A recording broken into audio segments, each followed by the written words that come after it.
Hello, everyone, and welcome back to another session of Chains of Asmodeus. Ah!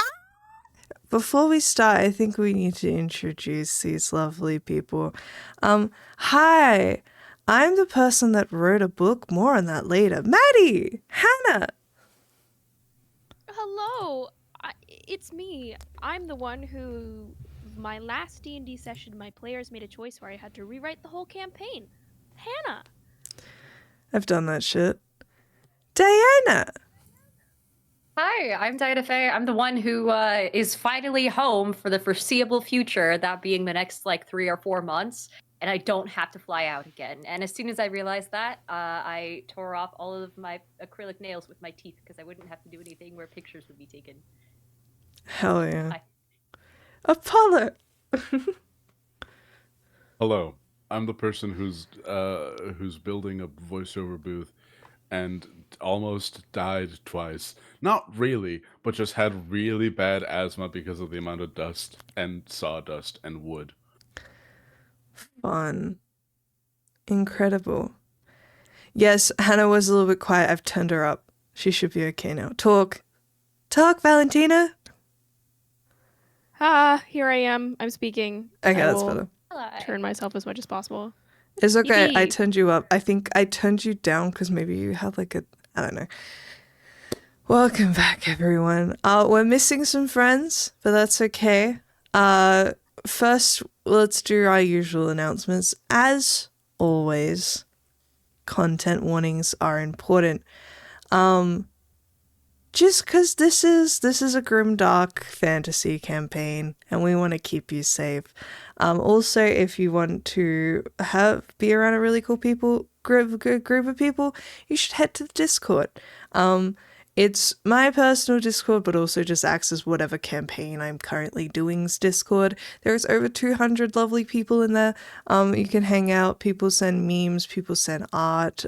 People create community. It's really fun. You should definitely join. And also, hey guys, I wrote a book.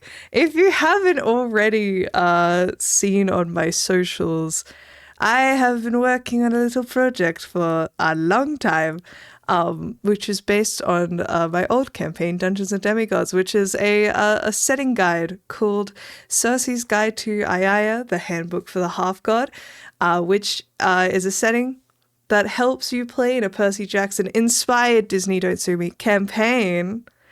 It's set on in a different universe, but also you can use it for any settings that you may want. Long Island, Short Islands, no one really cares. But the setting itself is for the demigods of Europe, but more than anything, it includes 21 brand new races that are for each of kind of the main Greek gods. So you can choose your race to be a child of Hephaestus or Hermes or whatnot, and then choose a non-magic class. This is just to maintain the canon of whatever world we may be referencing. And they're really fun and really cool. The race's abilities stack with your level, so you get new abilities as you level up, just like any cool demigod would.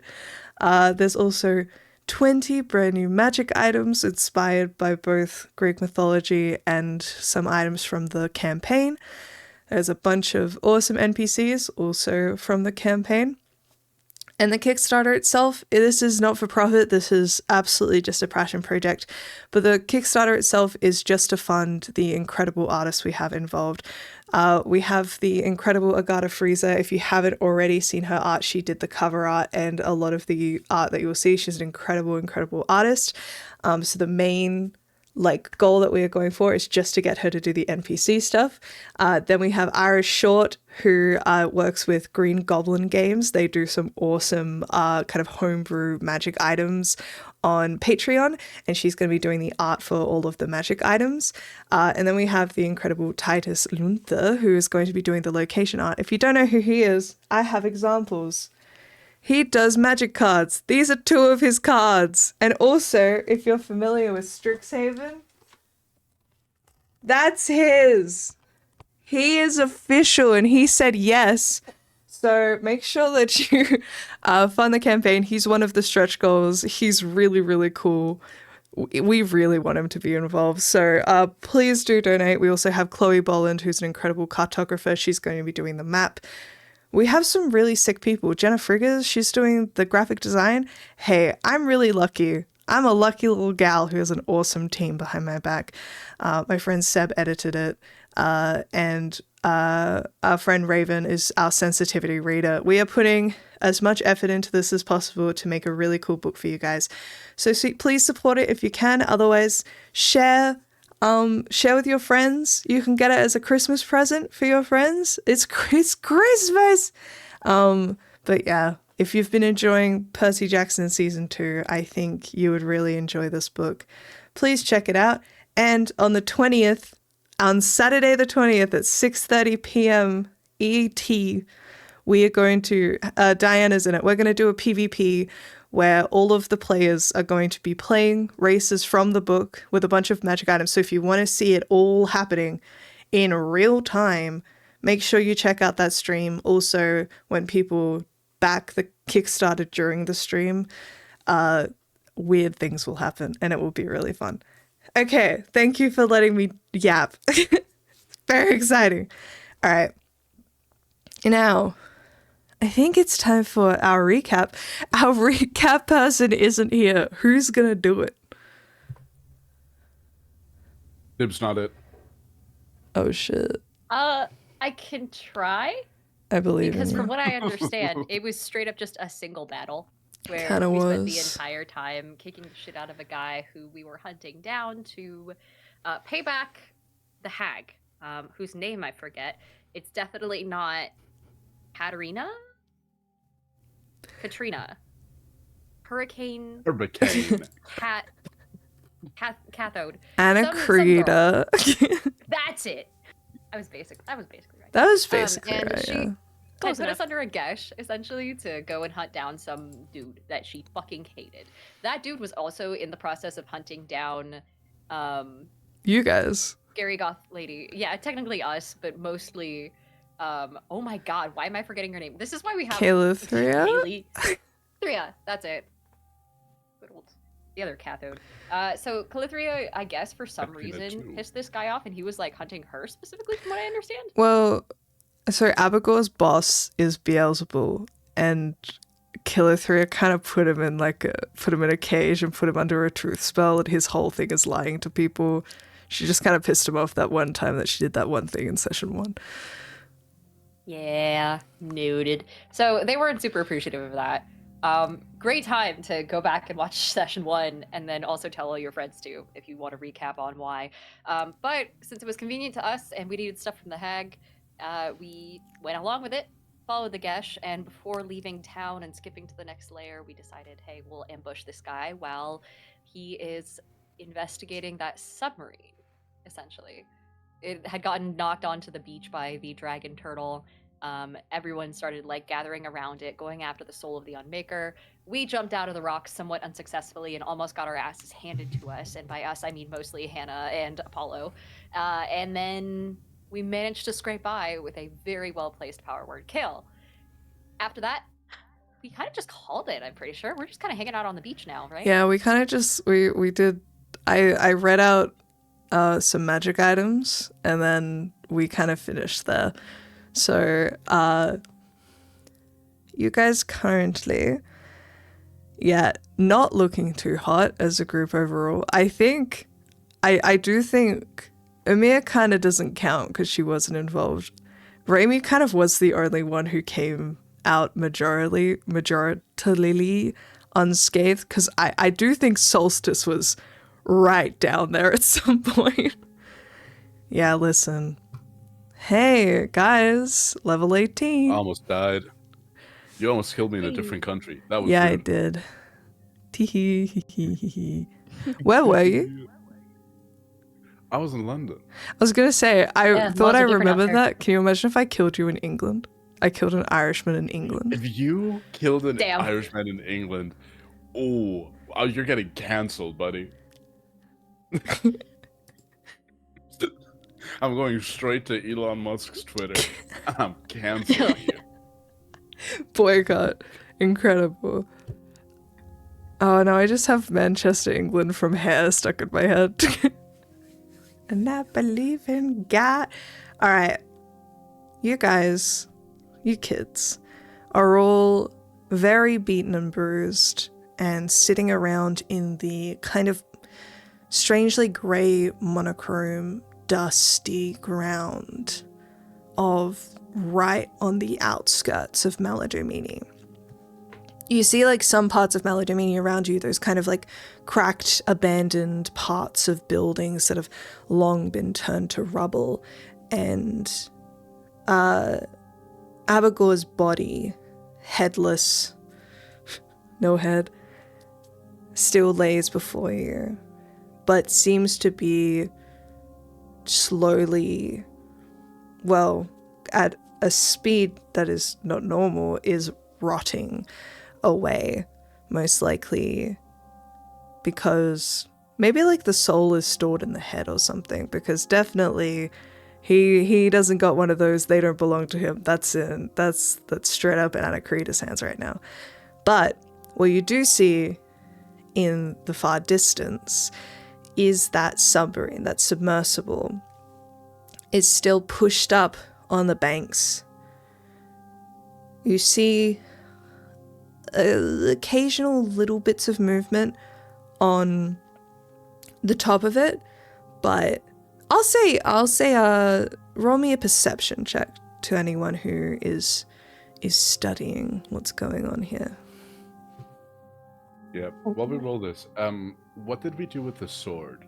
Did we put it in a bag of holding, or how? So how did we there put was it away? 3 items, I think. It was a lance, a sword, and a ring. They're just out. Yeah. All right. 18 perception. We're approaching Cody Walsh from Dimension 20's Unsleeping City Chapter 2 energy. I am putting his sword on my back again as well. We got Tooth Puller, we got the Wrought Iron 3 Tower, and the Buster big Swords right fucking- now. I have 3 Buster Swords. Look, when you take Your away the Wrought strength Iron score Tower, I need is something that's your buff. strength score is the only reason why I'm not like shaving 5 feet off of your movement speed right now. Thank you, Pookie. Anyways. 18 perception. Did anyone get higher than that? Yeah, I got a 22. Charlotte got a nat Sexy. 1, so she's still Shiloh, catching her breath from getting the shit knocked out of her not too long ago and being revived by Ymir, I believe. yeah, I believe Amir did Amir shoot off that like group? Yeah, that's happened. Okay. That happened. That saved me from death. Yeah. Are any of you still looking like especially bad? I would love some more healing. I'm just past the halfway point. What did we get healed for from Ymir? That was 57. so long ago. Okay, 57. Yeah, Because so that explains I was where dead I'm up and I up now to have 57 now. hit points, so something along those lines. She'll is so do real. like that. Let me do. Then I'll say she'll do another one. So I can believe get myself back up to full. Okay, that's fine. If she can do it, I'd rather she do it than I spend most of my lay on hands. she'll do another 7th level mass cure Hell yeah. for 28. Hey. Kill something. With a natural one you are not doing good, but Meknon and Raimi, you look and you see that the majority of the creatures that are on top of the submersible look to be very much grunt workers. It's a lot of imps, and there are a few kind of running in circles looking really panicked, but it looks like the majority of them are moving like into the submersible and are most likely like they look terrified, which I'll say on top of that, give me an insight check. Okay.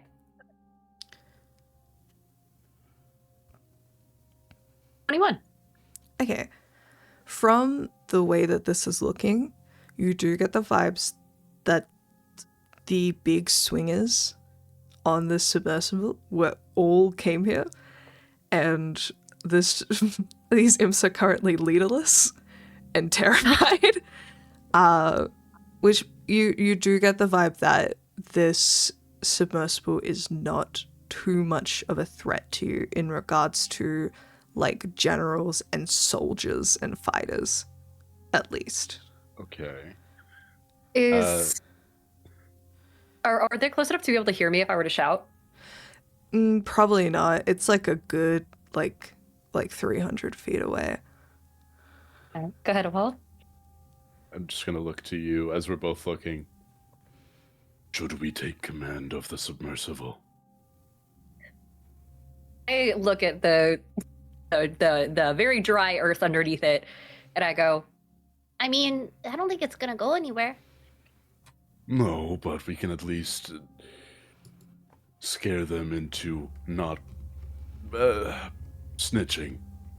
Yeah, snitching. That's the right word.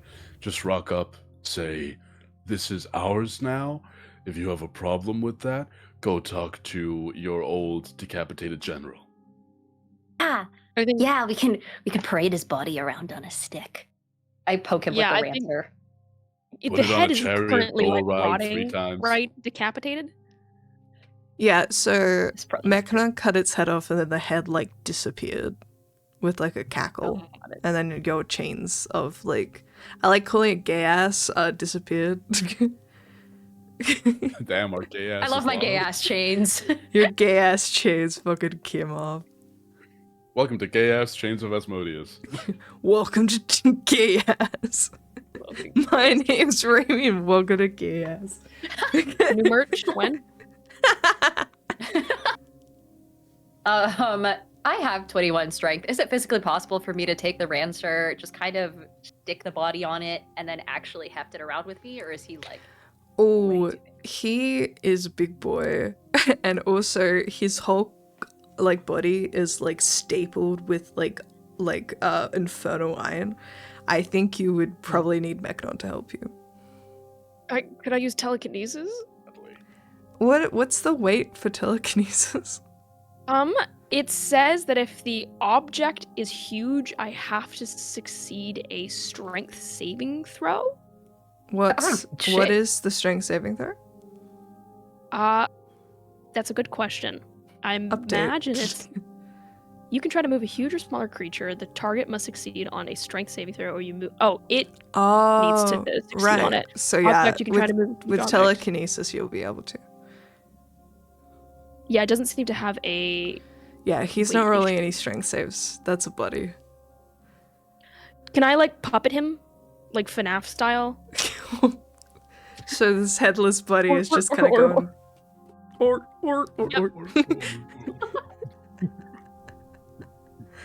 So we said this was, what, 1487? I wanna marionette this guy. Yep, incredible. Okay.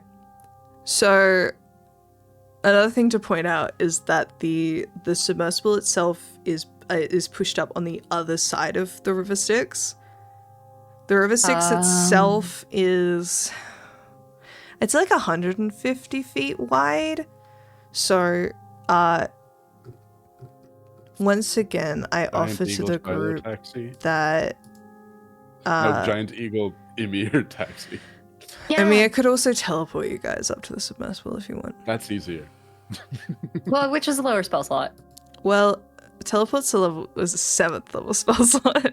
She's already used her 7th, so that'll be an 8th.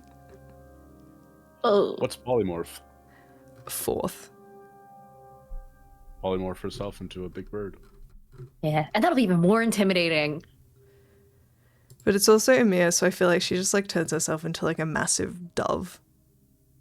I think that's Like what she last time? turned into last time. Yeah, it was a big dove. Yeah. Big old dove. Though to be fair, a huge dove coming at you in hell is probably pretty terrifying. Kind of crazy because the pigeons. Yeah. No, the pigeons go to heaven. Everyone knows this. So they've never seen one before, so it's really intense.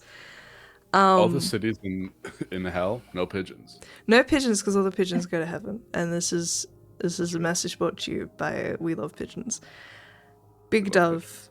will, I think at first just like quickly ferries each of you across to the other side of the river Styx. I can't make a coo sound. Yeah, there we go. There you go. You did amazing. I do bird watching. Excited. Are you guys walking up to?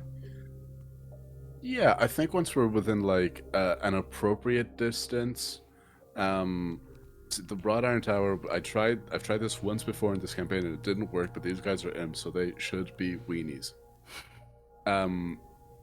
So I'm just gonna like slam it on the ground so it creates a big, just a very big like shock wave of sound.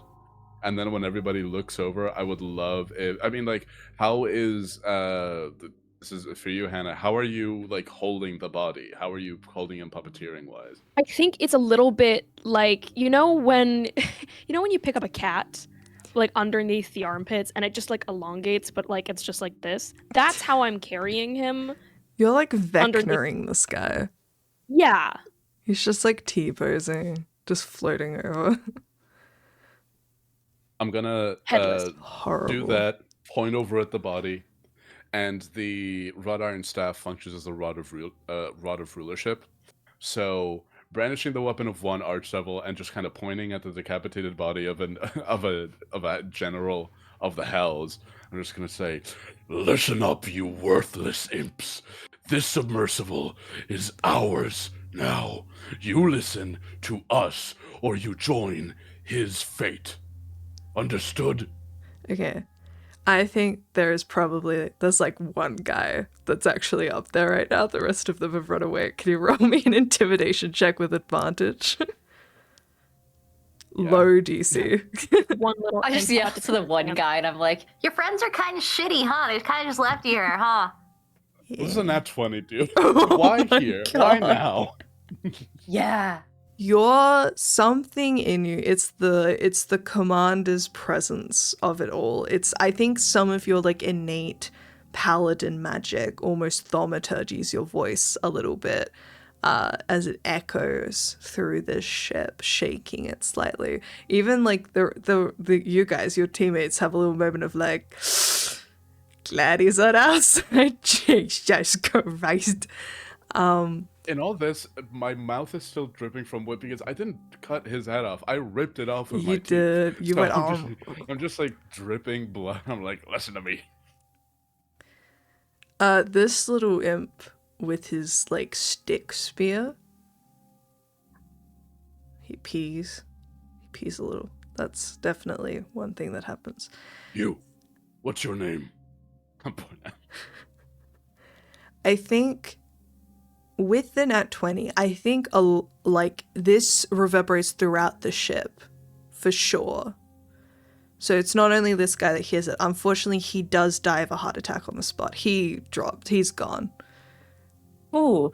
That was an imp with like 15 hit points, and you nat 20 commander present level 18 yelled at him. Maddie, he's dead. Is a question. This is a question from me to you. Yeah. Because this will be funny, but I don't want to waste a spell slot if we're going to be doing combat today. Are we going to be doing combat today, do you think? That's always up to you guys. Okay, I think this is just funny. Do we want a guide throughout this submersible? Other party members? Do you think that would be useful at all? I'm willing to raw dog it if you are. Because I have Revivify, and I'm kind of ready to tell him you're not allowed to die. Are you gonna waste 300 gold pieces of diamond on an imp? I'm rich. Considering how close for the bit? For the bit is kind of hilarious. I'll do so much for. Well, oh wait, I don't even have to do all that. I definitely have. Do I have healing spells? I should. I'm a paladin. Why don't I have healing? Oh wait, I'll just rock up to him. I'll smack him, and then in slapping him, I use like 1 hit point of lay on hands. Okay. First of all, you have to.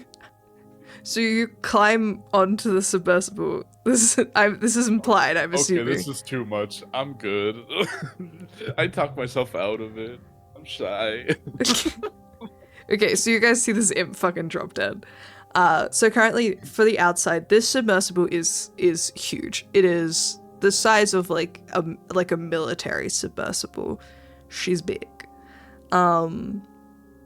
Mainly because like I just want to like get ahead of this because I've been DMing for a long time and I am waiting for someone to go, I have like a 32 strength. Can I push this submarine back into the water? And to that I say, the average submarine weighs about 48,000 tons. No.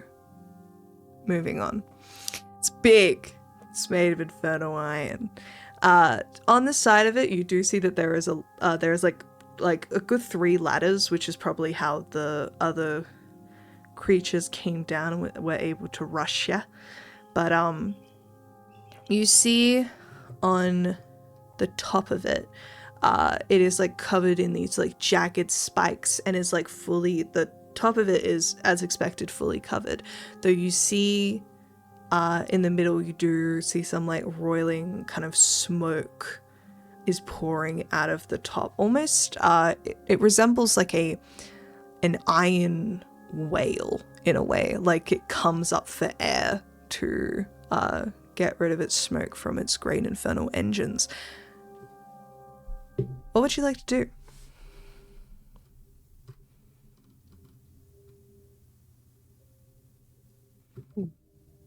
I have puppeted this thing for the next 10 minutes, so can I, as we're opening the doors, can I just have him go first? Slam him against every wall to make sure that there's no traps. Okay, so you're just kind of like pushing him into the ladder a little bit and moving him up until you can like deposit him on the top of the submarine. Basically, wherever the main entrance is, I'm gonna drop him like at least 10 to 15 feet ahead of us at any given point. Okay. I can puppet him for 10 minutes, so I think that'll at least get us into the center of the ship. I'm just gonna say, you kind of like put him up on top and all of you just like climb up the ladders until you're on top. The top does have like some like kind of like balcony vibes. You see some ballista. This is designed to have some kind of form of warfare when it isn't underwater, but you kind of just have Abagor's body floating on the top here. So on this top round, you see ahead of you where this like great chimney that seems to open and close, there is a porthole, like a great porthole with several ladders going down into the submarine itself, and it is opened.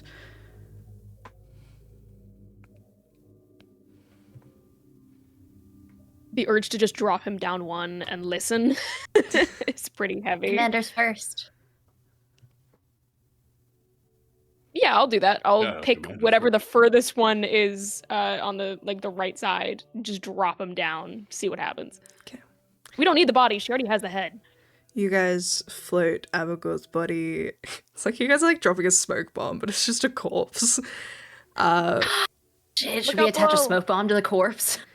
And drop it down, and you hear, well, you know, you kind of accept like a slump. Instead, you hear like a loud clang as his infernal iron-clad body just kind of like ricochets down the ladders and lands with a loud clunk. And there is, I'll say like, I'll carry on the perception check from earlier for Raimi. I won't punish you for your natural one continuously, but we'll just roll with the 21. Yay. You do hear like a couple of like shrill screams as a result. Well, Can I tell how many? So, sorry. From what you had seen at the top, before they all kind of disappeared, there was like about 10 of them. ish. So you know that there's at least 10 imps on board. But then again, this is a large ship. It would need quite a lot of people to man it. But again, from your insight check earlier, you understand the imps feel fairly hopeless in this moment.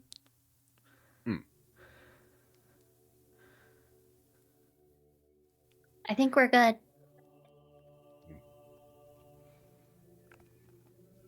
I'll just climb down that one towards the noises and general squealing. You head down, so I will I'll put it in the Discord for the audience, but you guys already have access. So you guys are currently in B1. Hang on. Visual aid. Sorry guys, you guys are getting a photo of my screen. Love. Okay, central area. So there's going up to the top. So it looks like if we go the long end, it's mainly just a lot of barracks and stuff. Maybe storage at the bottom. Storage potentially. Oh, let me read out my B1's description. The long hallway of the bridge is eerily silent. You hear the steady rush of water outside as the water cuts past the submersible. But inside, it is now still and dark.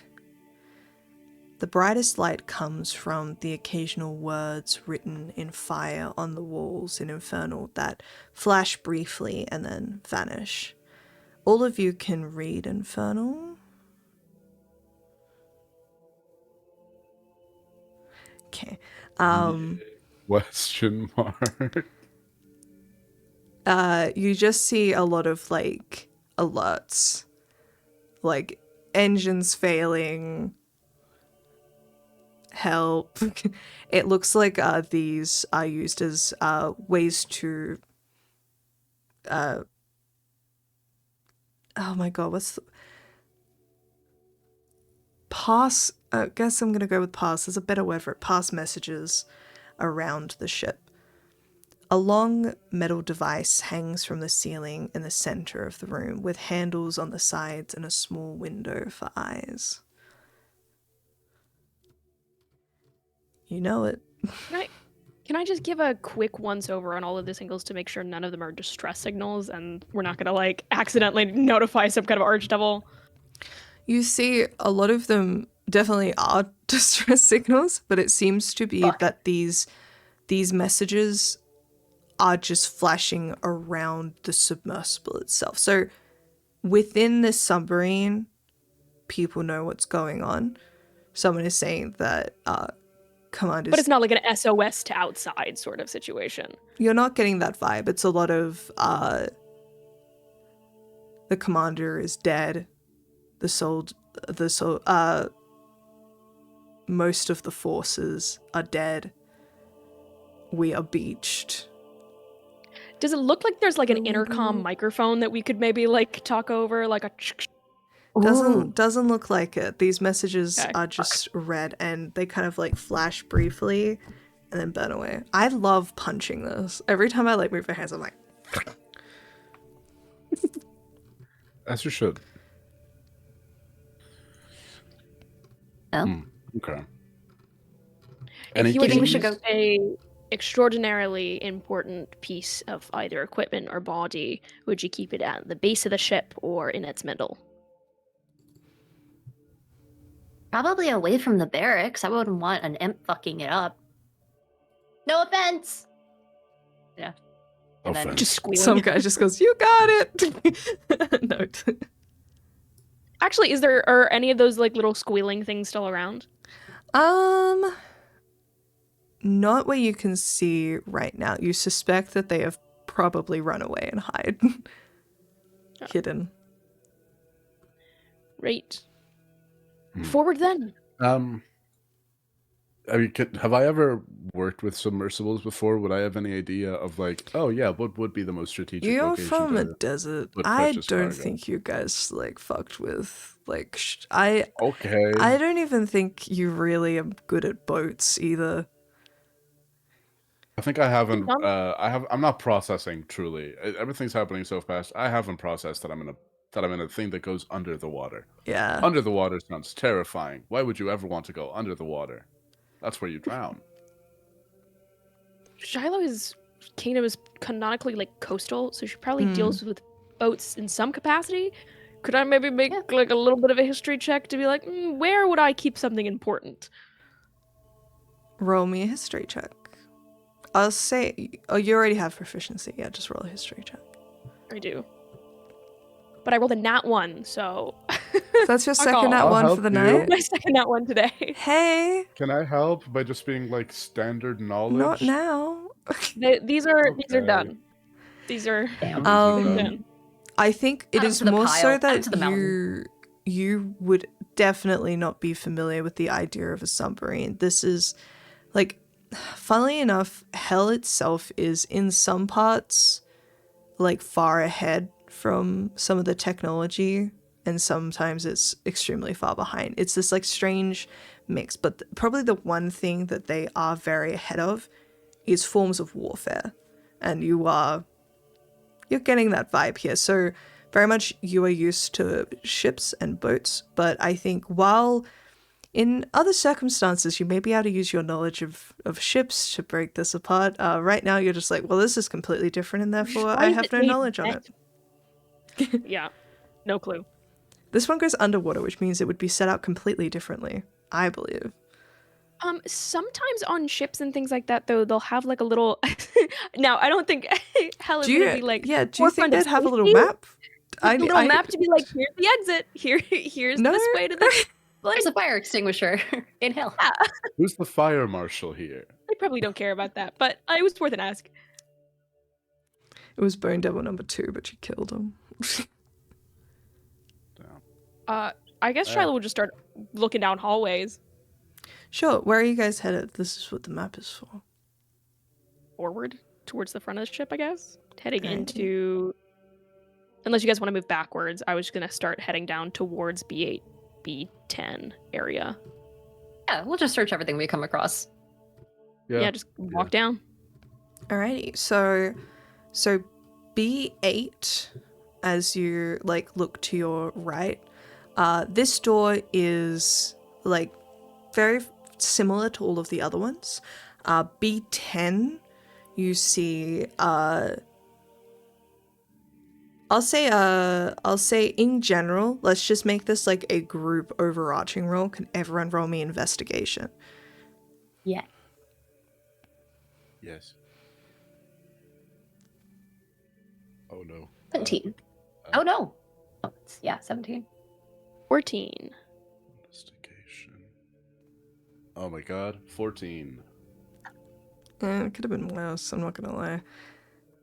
So, then the door B10 to your left seems to be slightly more fancy, barricaded. Slightly more what? Fancy. There's a few arcane sigils around the door, and it seems more hardy than the other ones. We use the body as battering ram just to make sure those symbols won't do anything.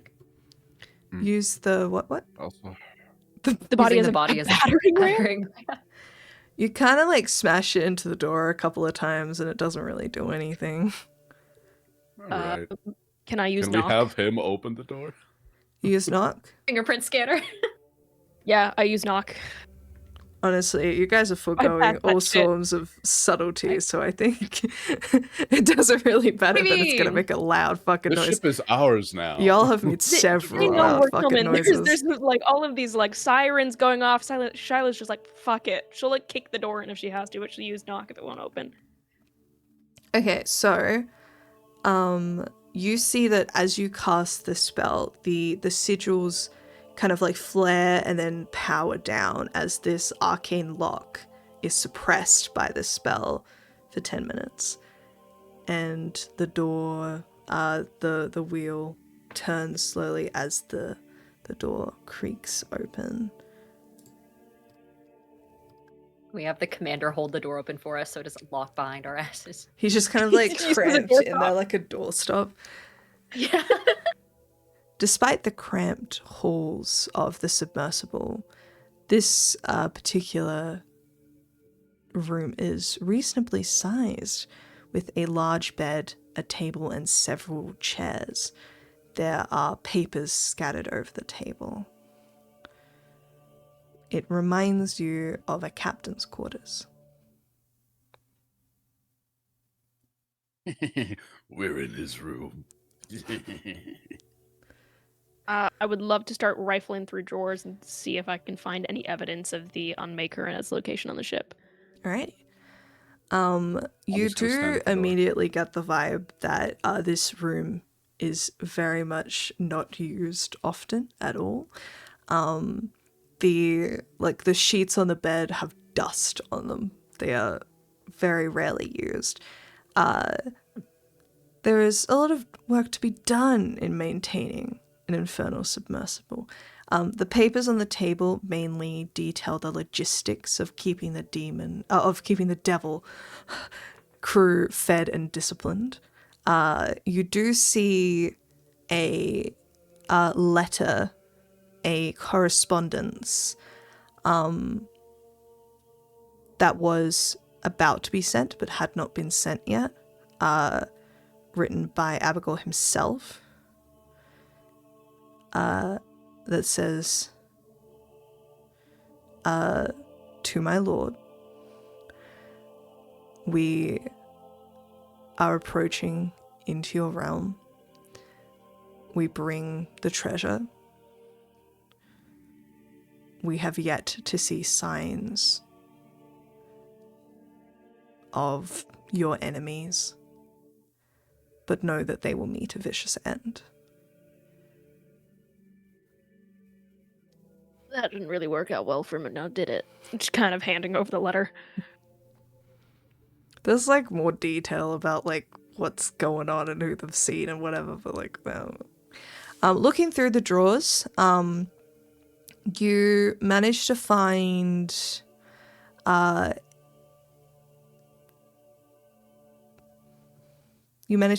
sack with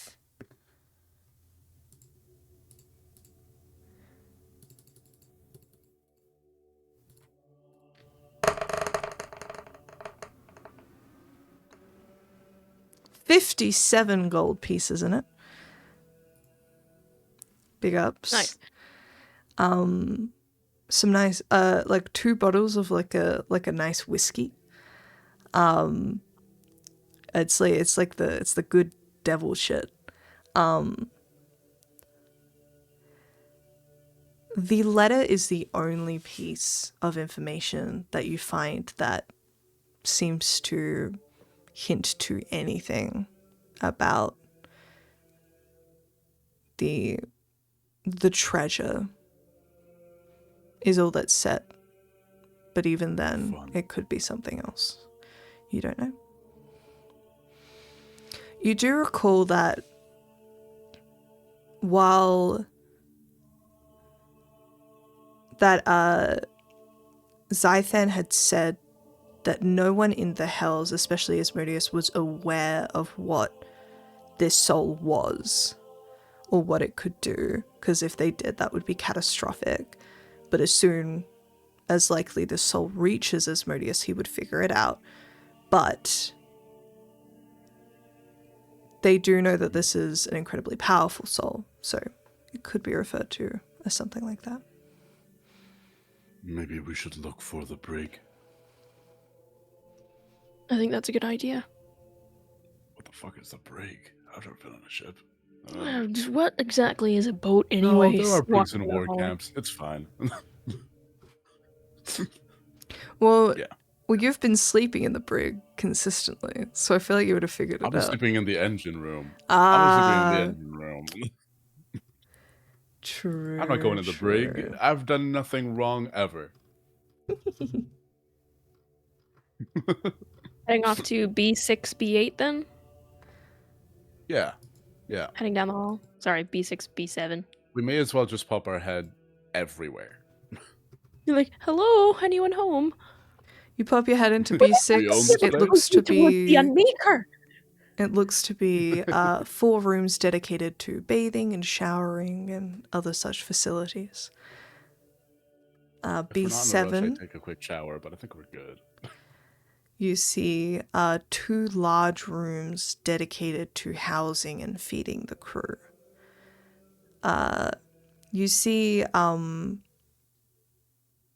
that it looks like a lot of it has been very quickly abandoned. There is kind of a mess hall area, like a large table where like it looks like a disgusting feast of this thick grayish gunk had been abandoned quickly, and a lot of the beds and I'd say the beds have been like nailed down, but a lot of the other supplies have all just been like pushed to the side with how like the submarine had been listed quite dramatically.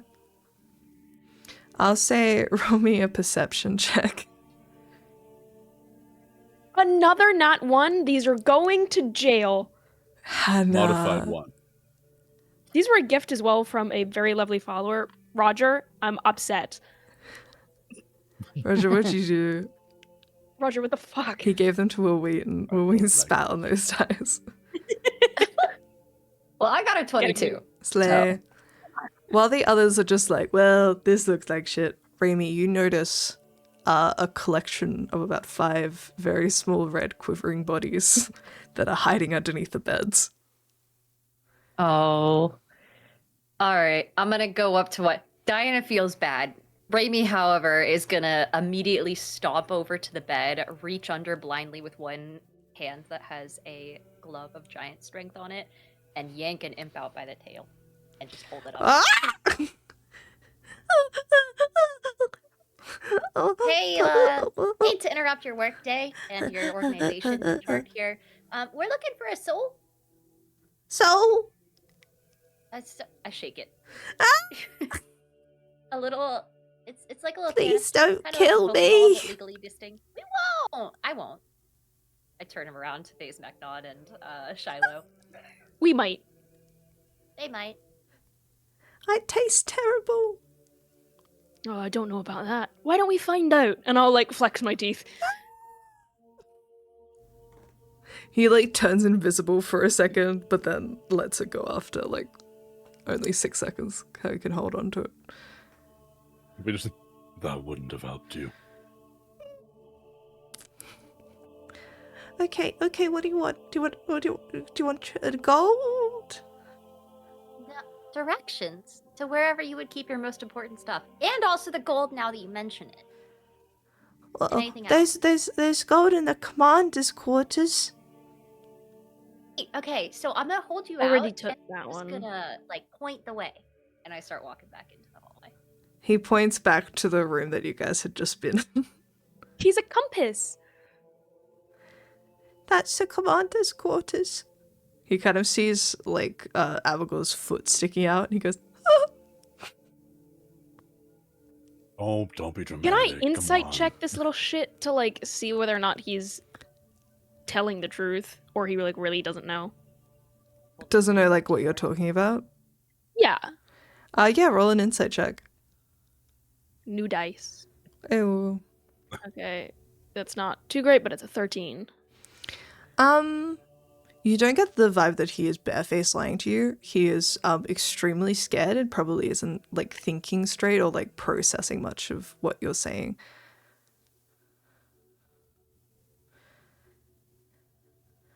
Do you?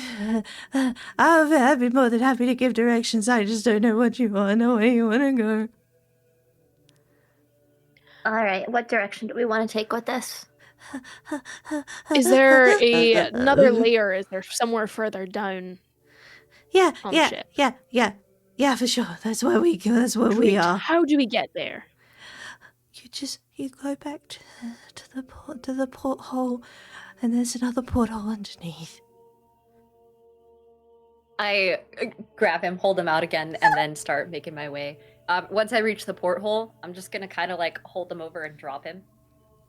He like reaches down and opens the porthole, and then you drop him down. And he kind of catches himself with his wings towards the end, and then flutters to a stop, and then just kind of like falls into a small, crawling, shaking ball as he looks up at you with like infrared eyes, like a possum. I don't think it's trapped.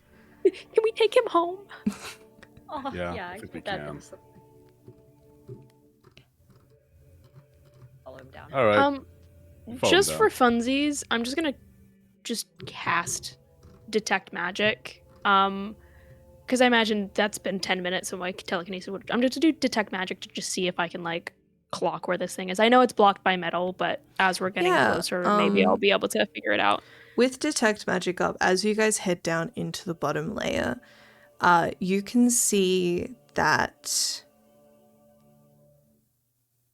the room labeled B3 is quite heavily warded with abjuration magic. However, roll me an investigation check.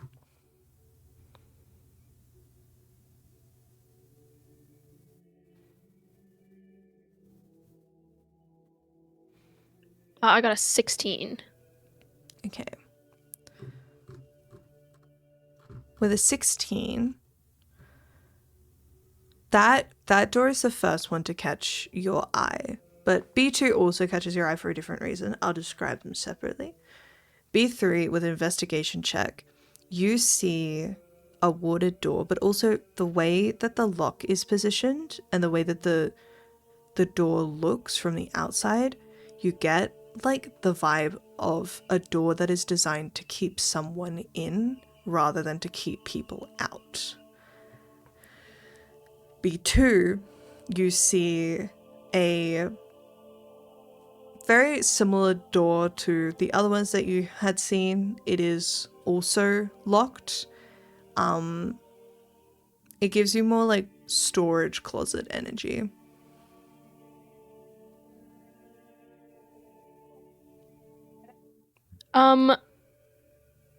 The door that is meant to like keep something in, is the imp still here?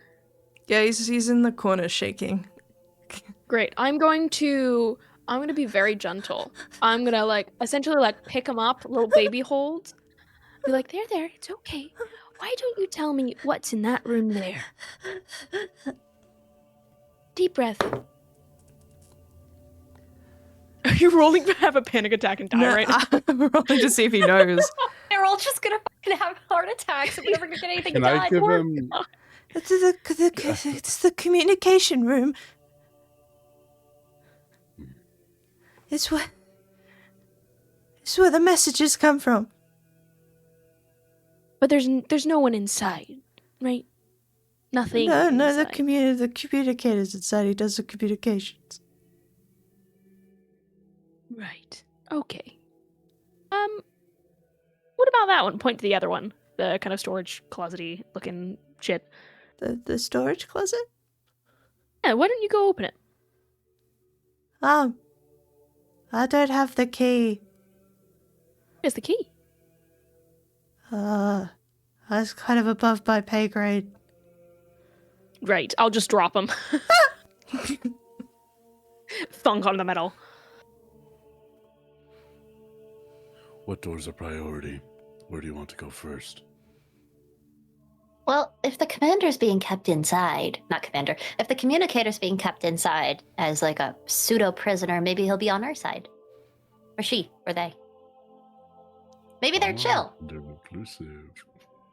Well, you know, we could always open the door and ready some actions to maybe take it out if it seems particularly aggressive. Or we could have the wee one open it and send him in there and see what happens. Best case scenario for us, we feed it a snack. And the, Seems reasonable to me. Everyone's open to negotiations once they've had a snack. That's true. till all the wars are won. Won't be nearly as hungry for us No. if it's already fed on a wee imp. Oh. All right, wee fella, come here. I'm gonna grab him again.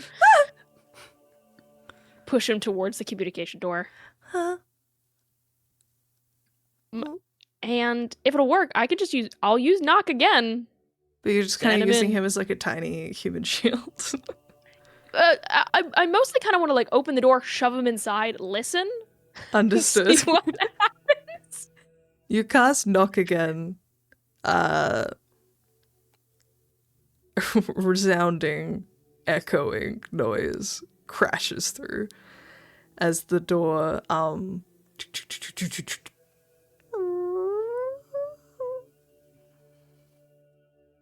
slowly creaks open, and you hear the Follow that. unmistakable sound of splashing water. Now, why do they have a pool inside a submersible? Why would you have? Yeah, that seems counterintuitive. I suppose you can't swim in the stick, so they need their own swimming pool inside. But it seems What? No, overkill. why do you need a swimming pool in a submersible? What the? This isn't a luxury yacht. Hey fella, can you swim? Do I look like I could swim? Well, you're about to find out. Open the door, push him in. Close the door. Like No, if Remy stops me, I won't do it. But It's probably Styx water is my thing.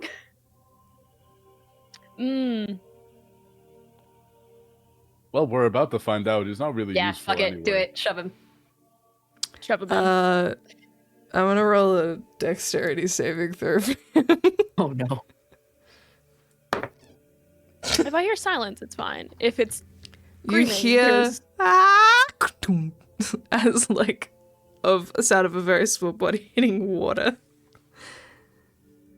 and then some wait. splashing.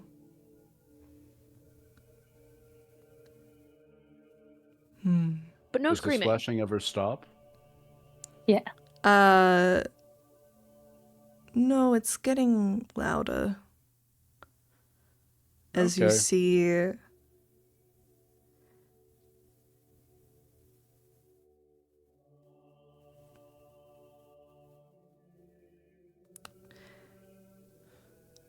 as the door gets pushed open a little wider on its own, and you inside can see an immense tank filled with water in the center of the room. A grotesque creature with endless tentacles swims in it. The creature uses its many limbs to touch infernal sigils carved into the wide wall in front of it with careful intention, leaving streaks of slime in its wake. This creature is familiar to your group, as you have fought one before. This is an aboleth. Yeah, he's in the tank. Yeah, And fuck you that. Not going in see there. You see, held in one of its tentacles just casually is that little imp who seems to be like blinking slowly and looking around, confused, and it seems to be just deposited in the corner. Is there anything else in the room? Not really. You're gonna talk to it? Go for it. If it's just kind yeah. I think I'm gonna... Aren't they telepathic as well? Where they are. Yeah, I think I'm just gonna walk in. The imp, I'm just gonna stare it down so it doesn't try to escape the room. It doesn't. It's just staring at a wall, shaking. Hello there. Fancy seeing you here. In your head, you hear, "Greetings, stranger." For what reason are you on this submersible? I am a prisoner. Oh, is that so? Why Who captured you?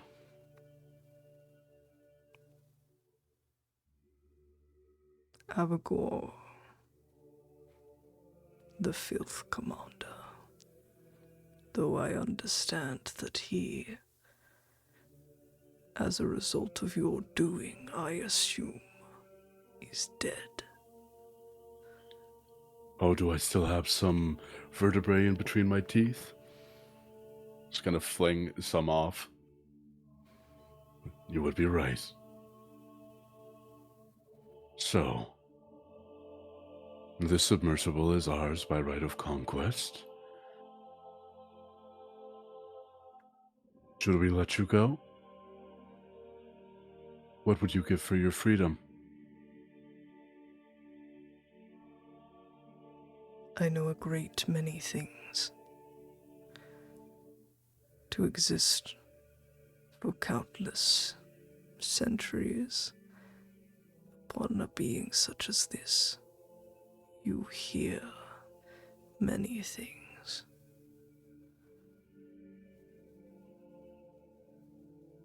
Well, myself and my companions are on quite the adventure.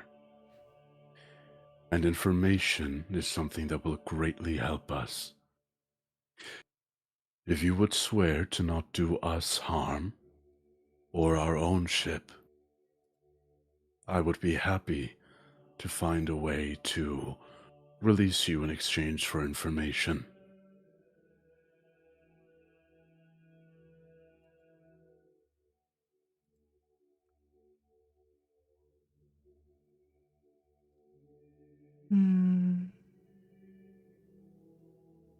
Please.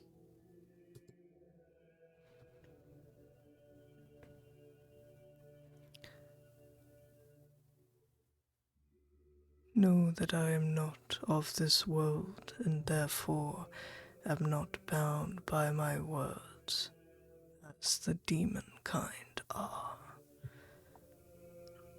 But And what are you bound by?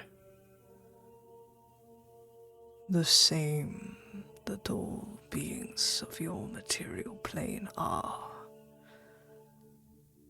Trust. If I may, we can fast track this whole process. If you promise to be really, really honest, like swear across your heart or hearts or however many you have with whatever tentacles you have, honest, I can just banish you and you can go straight back home. You wouldn't have to fuck around in the sticks or anything. Fast track.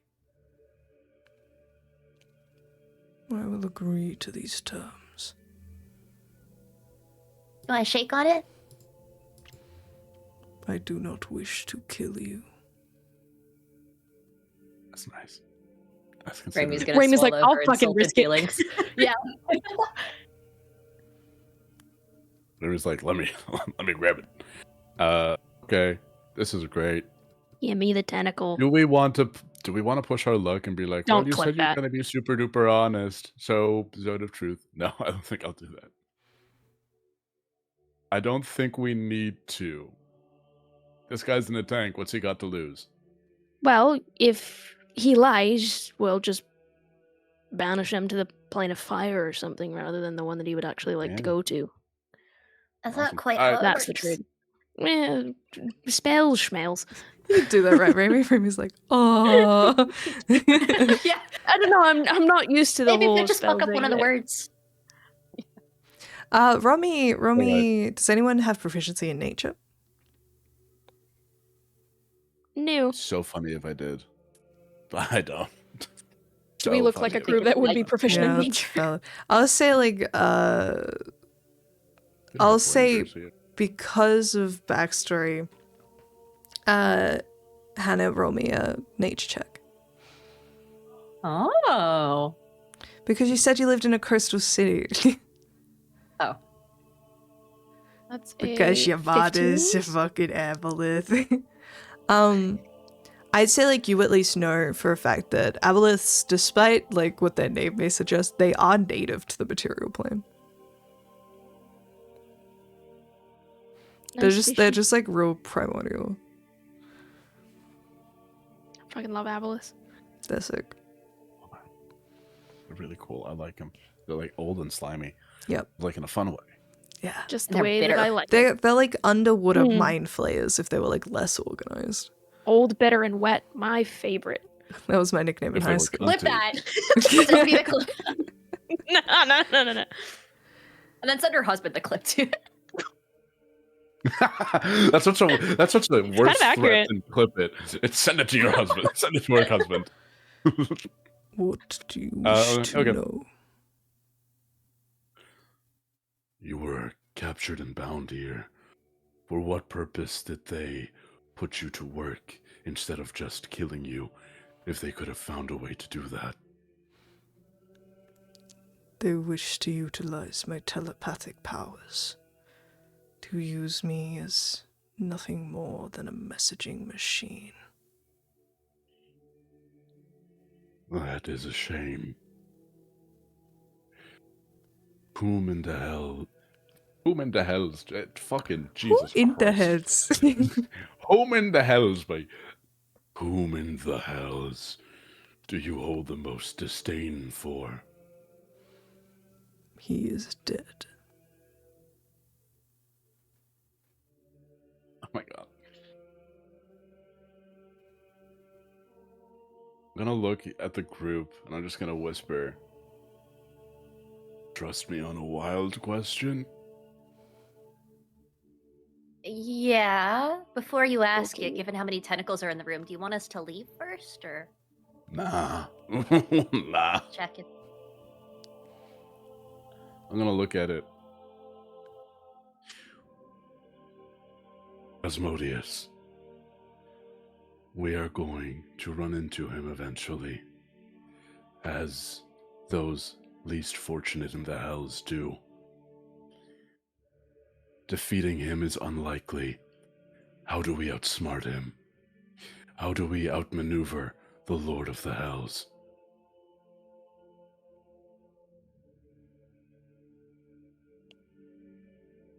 It is nearly impossible. Asmodeus has existed for long.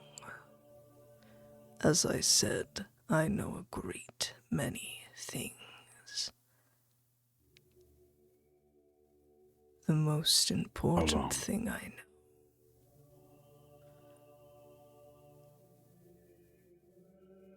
is the truth of his origin.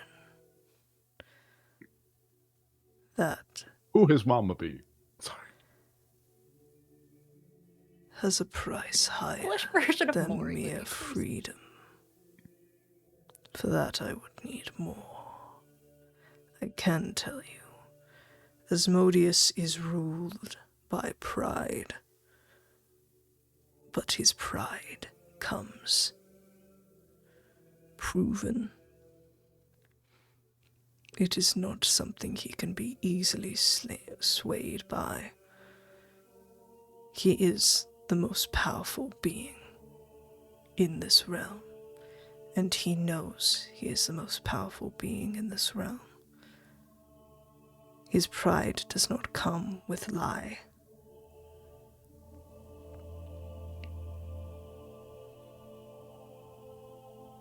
What would you require for more information? Maybe we can call his mom and be like, cut it out. You look to be well stocked. I wish to have a piece of your magic, an item. We could give him one of the trophies we took off of Abigor, so that way he can come home and then pretend that he beat the shit out of him himself. One of his Impress all tentacles, the he's other just like elves. holding the lance and he's like, okay. I don't know why. Do you know the edits of Chris Jamal Evans where he has like the nails done? Yep. You know Chris Evans when did yes. So Aboleth, full glam, nails, spear. But he's big, so he's holding it like this. Wait. Girl. Look We what I also got. still have all 5 of those crowns of abilities as well that we'd gotten a while back. So I don't know if that's something that we could use, because I don't think we're going to use it necessarily, but maybe ye old Avaleth would like to be bedazzled. A little telepathic creature might be honestly kind of down for that sort of thing. Maybe they can connect to other Aboleths in a way where it just kind of nullifies it. I don't know. Well, I'm happy to give the spear away. I say, holding onto the sword I looted. I want this one. This one, man. I want the one. This one's big. I like it.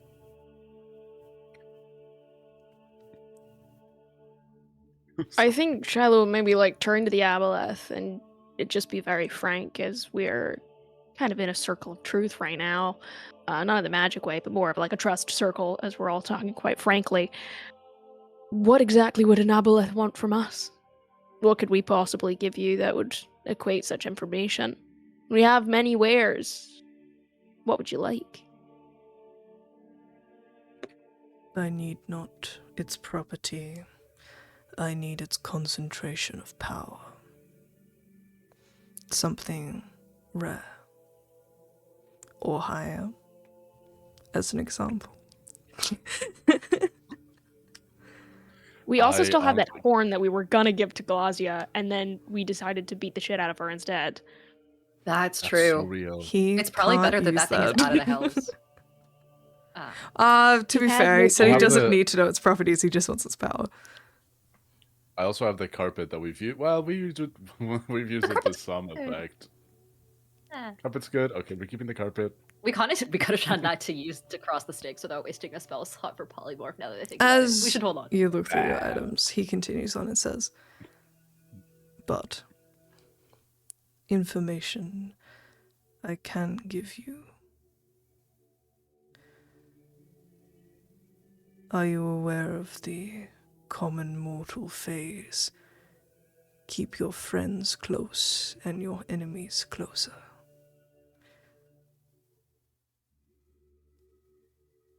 Macnon, do you know what a friend is? You want me to define that for you? Well, you killed all of yours, so I don't know. Ladies, calm down. We're in the middle of business. Does the ambulance just go? "Oop." It just doesn't register as an insult to Rainy. She just looks confused briefly. It's like, yeah, of course it did. The second most powerful, the second oldest, the person who has led the most campaigns against Asmodeus's rule is his neighbor. And he is the one creature in this 9 planes that is smarter than Asmodeus himself.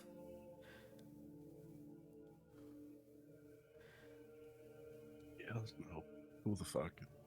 Who's in that lair? That's okay. Can I in character Visible? roll a history check Yeah, to go see if for I it. remember? Because Yeah. I know what the answer is. I don't know if Shiloh does. On a history check, Isn't it Yes. fucking? plus 15 plus 7. Okay. Oh, 22. Raphael's dad. Isn't it? Mephistopheles is the head honcho of Cania, which is the layer of harm. Love Meph. Mephistopheles is a wizard.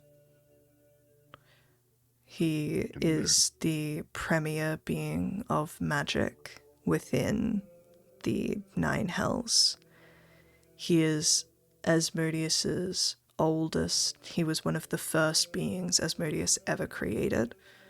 He is the oldest and longest lasting leader of any of the archdevils, and it is a well-known fact that if Asmodeus ever did lose his throne, Mephistopheles would be the next person to take it.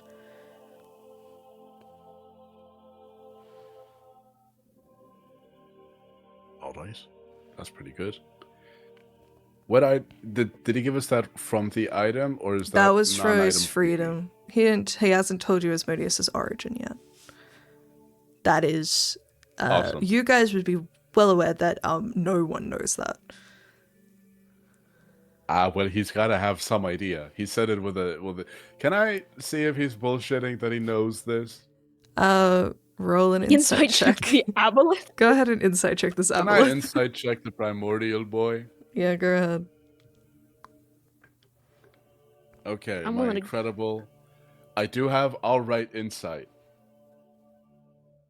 Okay, that is a 16. 16. You do not get the vibe that he is lying to you. Like he said, he's been here for centuries and he's overheard a lot. He knows a great many things. I'm very happy to just take a couple of these crowns that we had and just lay like 2 or 3 of them out. I'll keep the dexterity one and like one other because I know that Haley really wanted to keep them, but I'm happy to get rid of these because I don't think we're going to use one that really just tanks everyone else. I mean, okay, this is a little bit of metagaming. Does anybody else regularly use strength for any of their attacks? Only when it's a physical attack. Most of my stuff is charisma based. If we could keep the strength one just in case. We'll keep the I'd like dexterity and the strength strength and we'll get rid 30. of the rest because there's not a lot of situations which we're going to use these anyways, so I will take 3 of the crowns of the abilities out. The wisdom, intelligence, and I guess constitution. Keep those strength, fuck up dexterity, a and lot of people. charisma.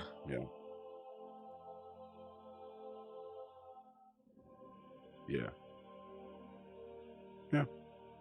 Because even if it's a total farce, we don't get the information. I would rather have tried. Yeah. I'll take all We'll the get a info at little this point. something. Shiloh's feeling nervous. Shiloh died last time and nobody met her on the other side. So she's not really enjoying the thought of getting her ass beat by Asmodeus in this moment. So she'll lay them out. Would these suffice? Yes.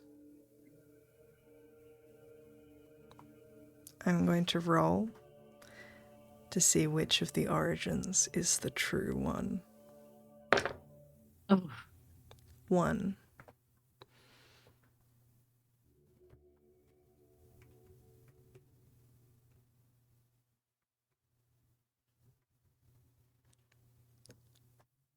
Asmodeus arose from the primordial chaos as the mightiest of the lawful gods,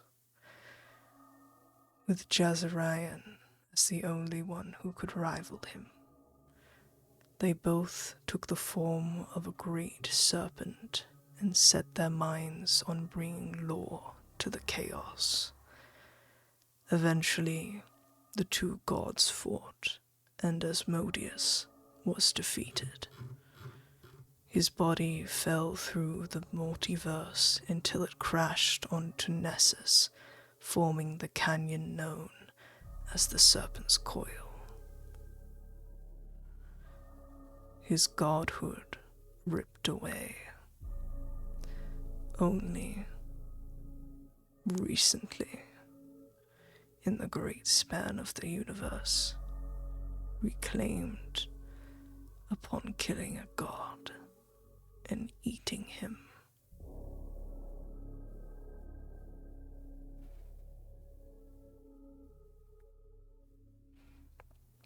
What god? Hey guys, we're just gonna put a pause on this while I quietly Google that. I honestly thought it'd be the Unmaker in some fucked up way. Nah, this is like canon shit. Hang on. This is so much fun because, like, there's a YouTube video that I'm absolutely I've watched it a million times, and it's the framing device is people sitting around a campfire, just telling all the various origins that people have put forward for Asmodeus, and I was like, which one is Maddie gonna say? And I was like, ooh, Ahriman and Jazirian, yes, Oh yeah. get it. He killed. Wait.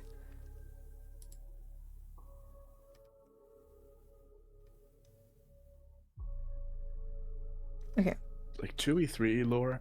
Well, sometimes it's fucked up and racist, but when it's not, it's great. Thanks, Bruce. I just got that as well. He consumed Zeus, a lesser-known god of magic, a servant of the old Mystra during the spell plague.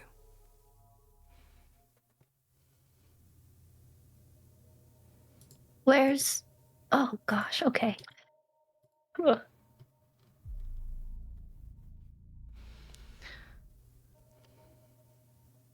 So he killed Azuth, or he's going after Azuth to watch him? It has already happened. It happened hundreds of years ago. He consumed him and thus became a god. So you guys would know this. This is common knowledge. So the spell plague was essentially... It was fuckery. But like before that, there was... I forget what it was called.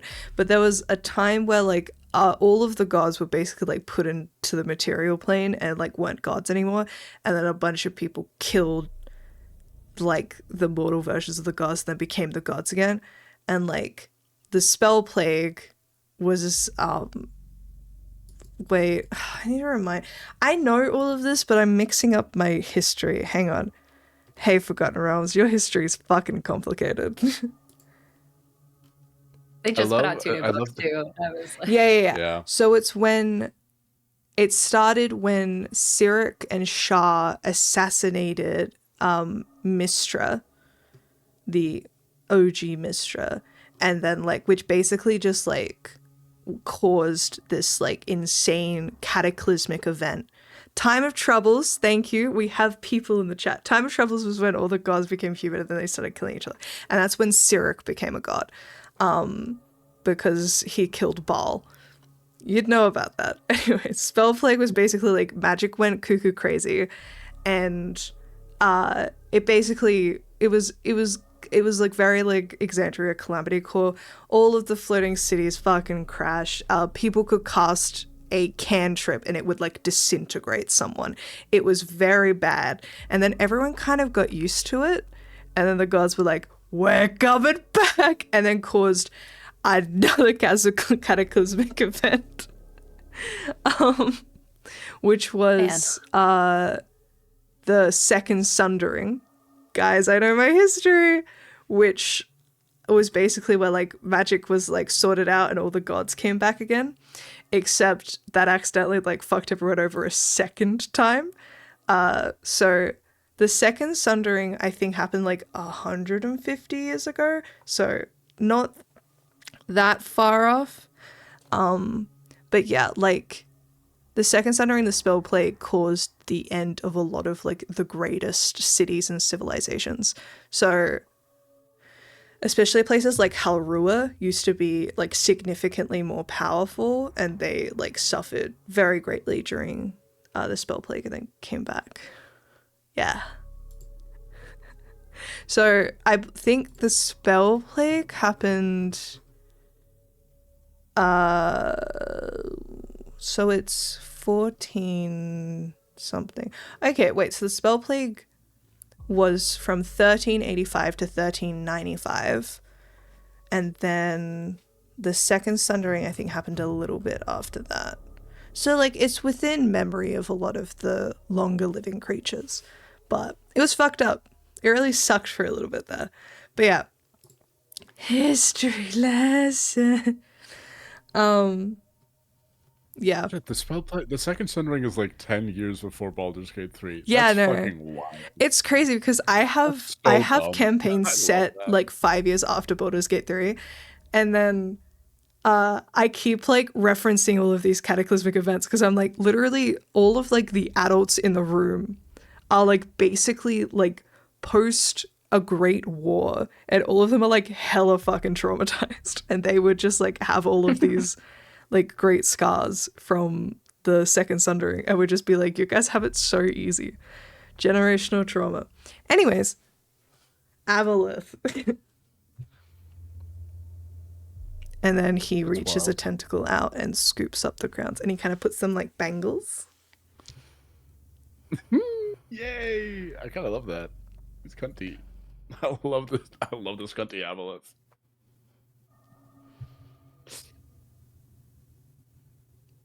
I believe that I have done my duty. If you would be so kind. Wait. One question. You see Raimi shoots her arm up and then also waits very politely. Speak. Thanks. So, when you were doing communications for all these guys, did they say anything important with regards to maybe the soul of the Unmaker or anything else we should know about the current goings on? What's the news lately? What are the headlines? The glass. We'll give you another cool thing if you want.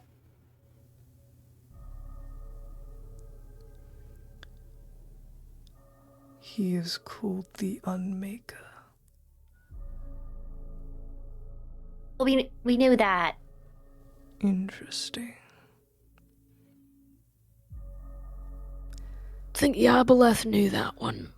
Information on a ship such as this is worth more than all the gold in the world. It seemed no one aboard was at all aware of the power roiling within their prisoner. Prisoner. Break. How interesting. Well, I suppose having such information within my grasp would be threatening. I suggest you return me to my home plane post haste. Okay. Anyone else have anything they want to do with this Aboleth? I think we better let the Aboleth go. I think we were already testing its patience. Hey, hold your breath. The Aboleth had to go onto Google. Can you imagine you banish him and he just appears like in the middle of land and he's just kind of flopping? That's in the desert. I don't know if we're just dropping an Aboleth in the middle of some fishing village somewhere, or if he's gonna go back like home. They'll be fine. He's just gonna one shot. Far realm you or cast, Waterdeep? Where do you want to go? You cast banishment. You carefully hold concentration for a minute, and when you break the spell, the Aboleth does not return. I think that went well. I think that couldn't have gone better. I think we may have given more information than we meant to. Do we just look at the imp who's still like in the corner? You kill him. Boogity boogity. You kill him. He heard a lot.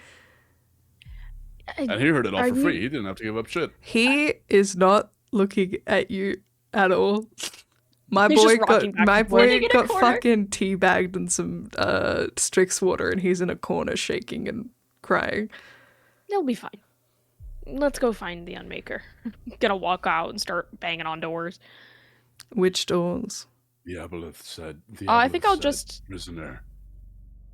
We should look for whatever room looks like a break. We went down. You are in B3 right now. B3. Let's go. We'll check B2, and then if not there, I'll just head to B11. So B2 also looks to be like have a locking key on it. Looks to be some kind of storage room. Can we just break it? Does it look magical? Are the vibes magical? When you had detect magic up, you didn't detect any magic. Can I just punch it? Roll a athletics check. Yippee! Okay, plus 13 to this. 24.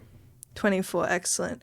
You punch it and it's kind of like all the hinges come off and it just kind of and just falls to the ground.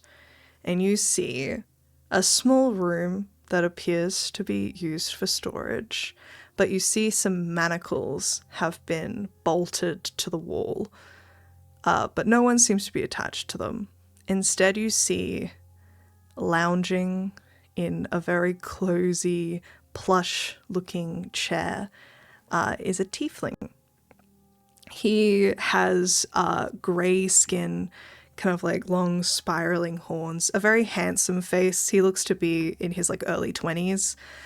He has like longer black hair and black sclera eyes and is dressed very fancily, if a little bit ostentatious.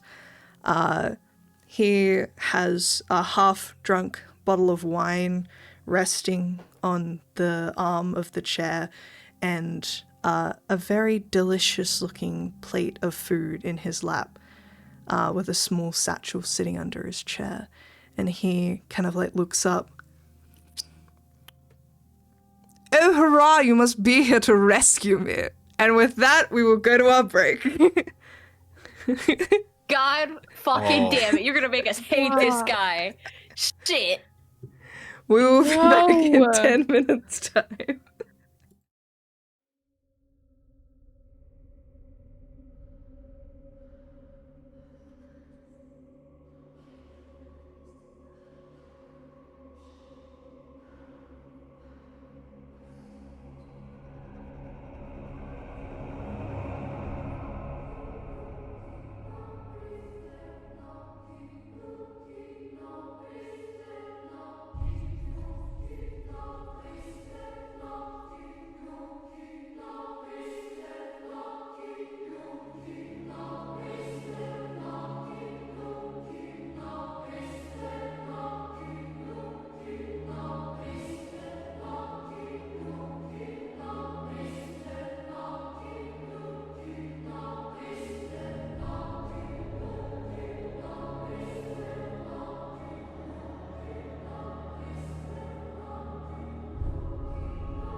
Hello.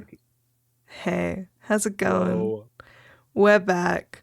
We're back in business. We're back in the motherfucking building. Hey. So, you guys have been exploring Avagor's submersible.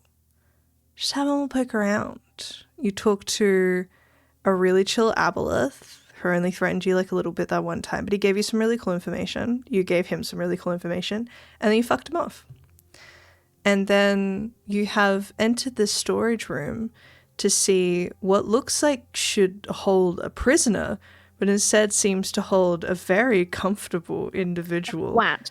who is not chained by any means and seems to be enjoying a lovely picnic dinner. As he looks up, licking his fingers, and says, "Oh, hurrah, you must be here to rescue me." Kylo tries to close the door. Oh? She's like, I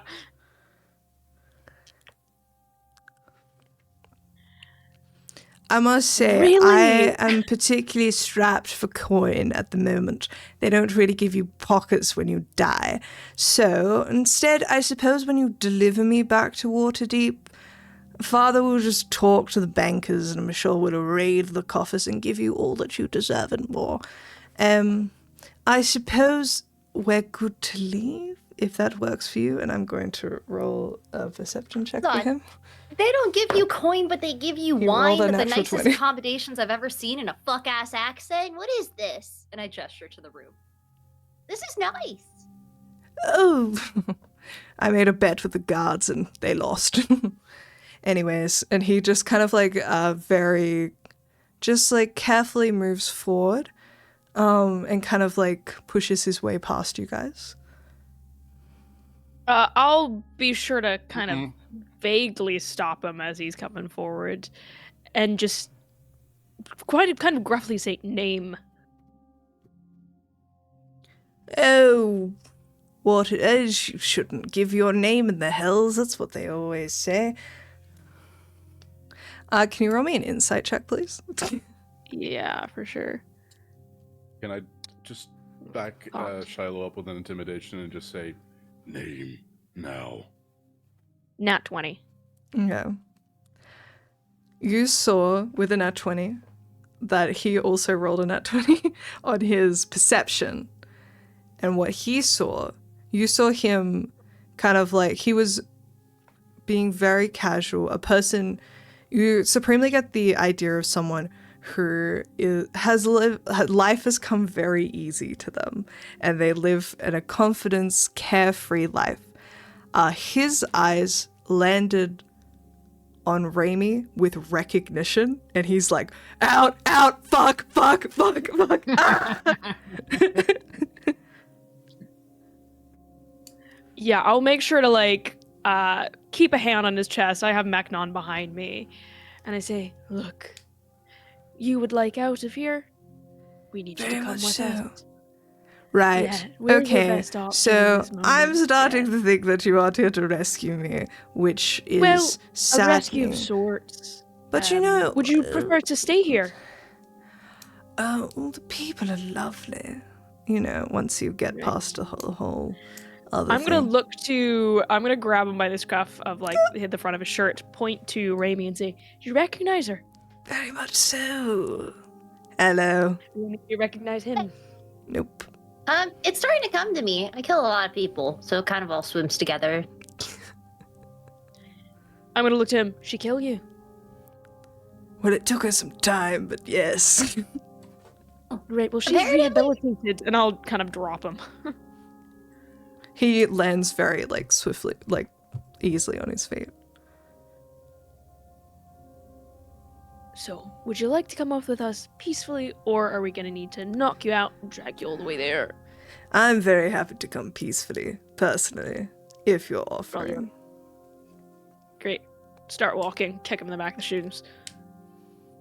From this point on, I'm not letting roll him get roll to hit. more than 5 feet away from me. It's 18 plus my proficiency. I don't think you have proficiency to Just for unarmed unarmed. strikes. So 15 plus 5 for a dirty 20. Okay. Yeah, he rolled pretty good. You try to kick him and he just sort of like prances out of the way. You immediately get the vibe of like a rogue. Someone who is very light on their feet. Awesome. I think as they're walking, Careful. No funny business. Of course not. I only deal in business.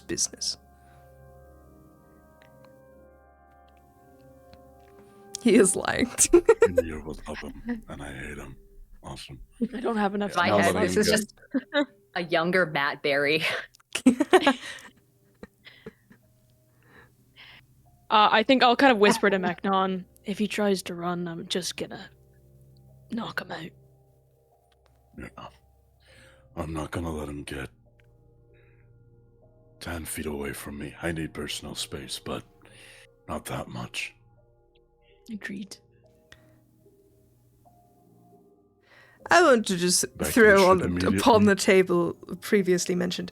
If you were to say, bring me back to the material plane unharmed and unscathed, I could make you supremely rich and very powerful. We I just aren't looked at meant to Mechnon. say anything, but I happen to own a mask on the Council of Waterdeep. I'm someone who would be missed, and probably am being misconsidered that I'm quite dead.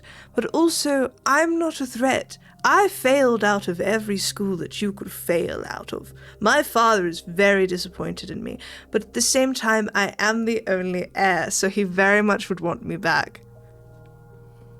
I look back to I looked Shiloh, at I say, Yeah.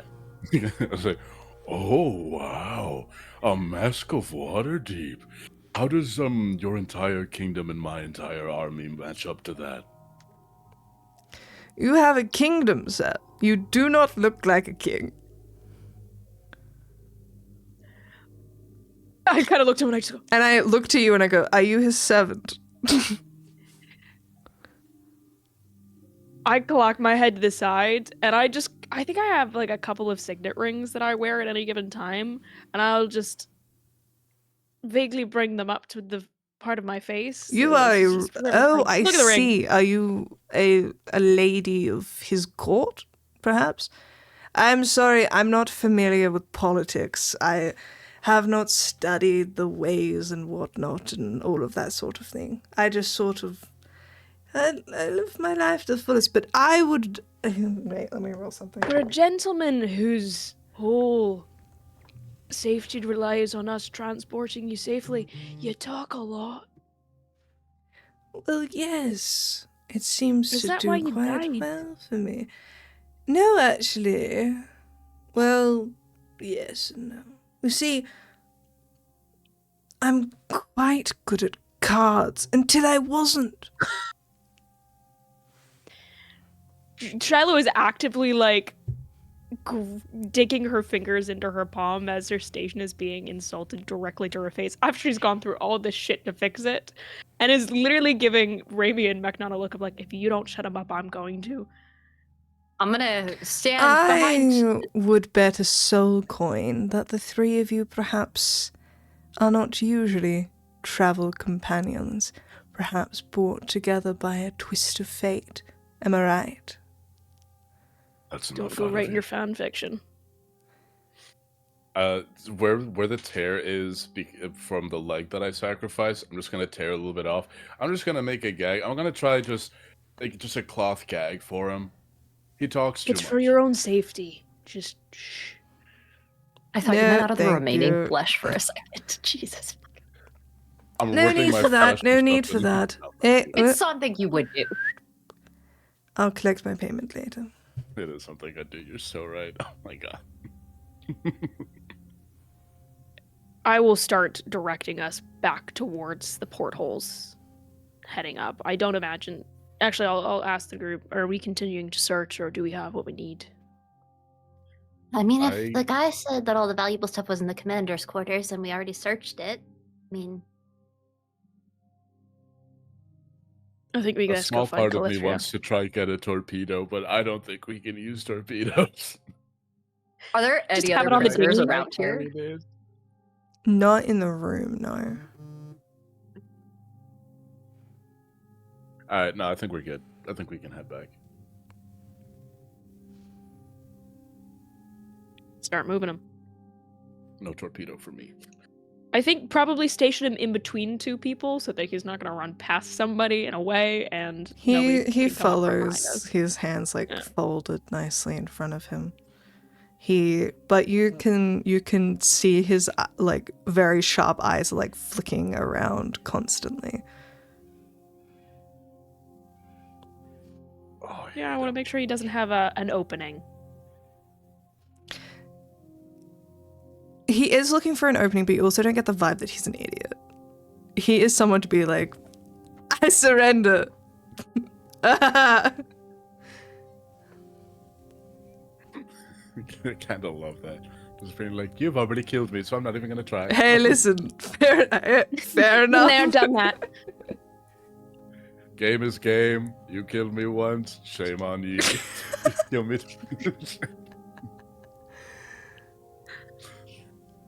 Yeah, just Heading going up back and- to the ship. I don't think All there's right. nothing You else guys to Chocolate make will your be way down. out to the top. You see Aishma as he like approaches the ladder. He just like takes out a little silk handkerchief and like uses it to like wipe the bars before he grabs onto them. But moves like quite deftly up them.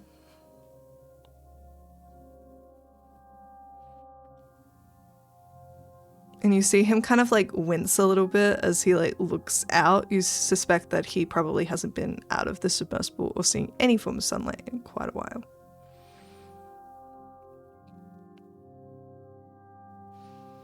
I think I'm immediately looking to the skies to make sure that nobody else is like circling around. Roll a perception check.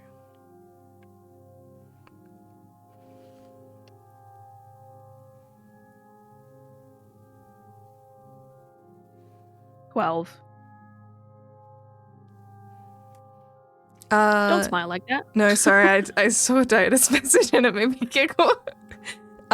Looking around, you do not really spot anything on the horizon currently, but you also get the sneaking suspicion that probably won't be the case for too long, considering you guys are not the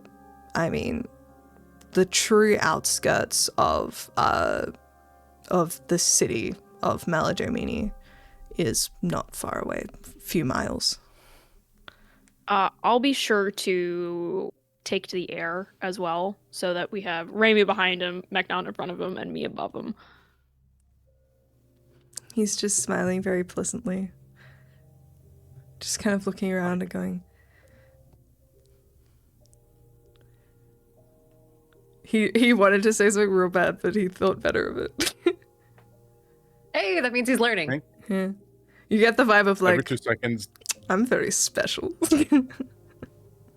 Every 2 seconds, I'm just kind of over my shoulder giving him the evil eye so that he doesn't get the urge to say things.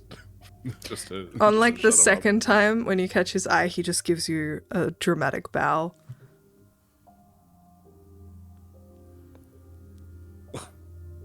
I spit a little bit of the Abigor blood onto his lapel.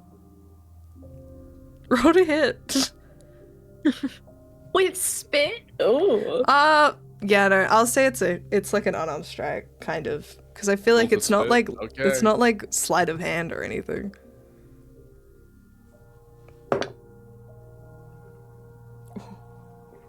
$27. Shit.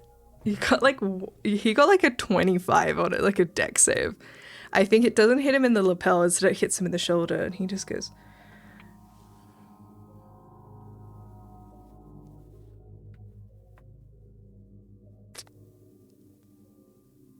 Good.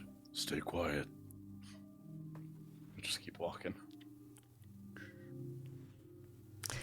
And eventually it's about this point that you see Calithria's barge is approaching at this point, and has they kind of noticed that there wasn't too much going on. And you managed to meet up with the barge pretty easily. And you see Aishma just cock his head. Calithria appears out and notices the individual, and she immediately just see relief. Oh, thank goodness.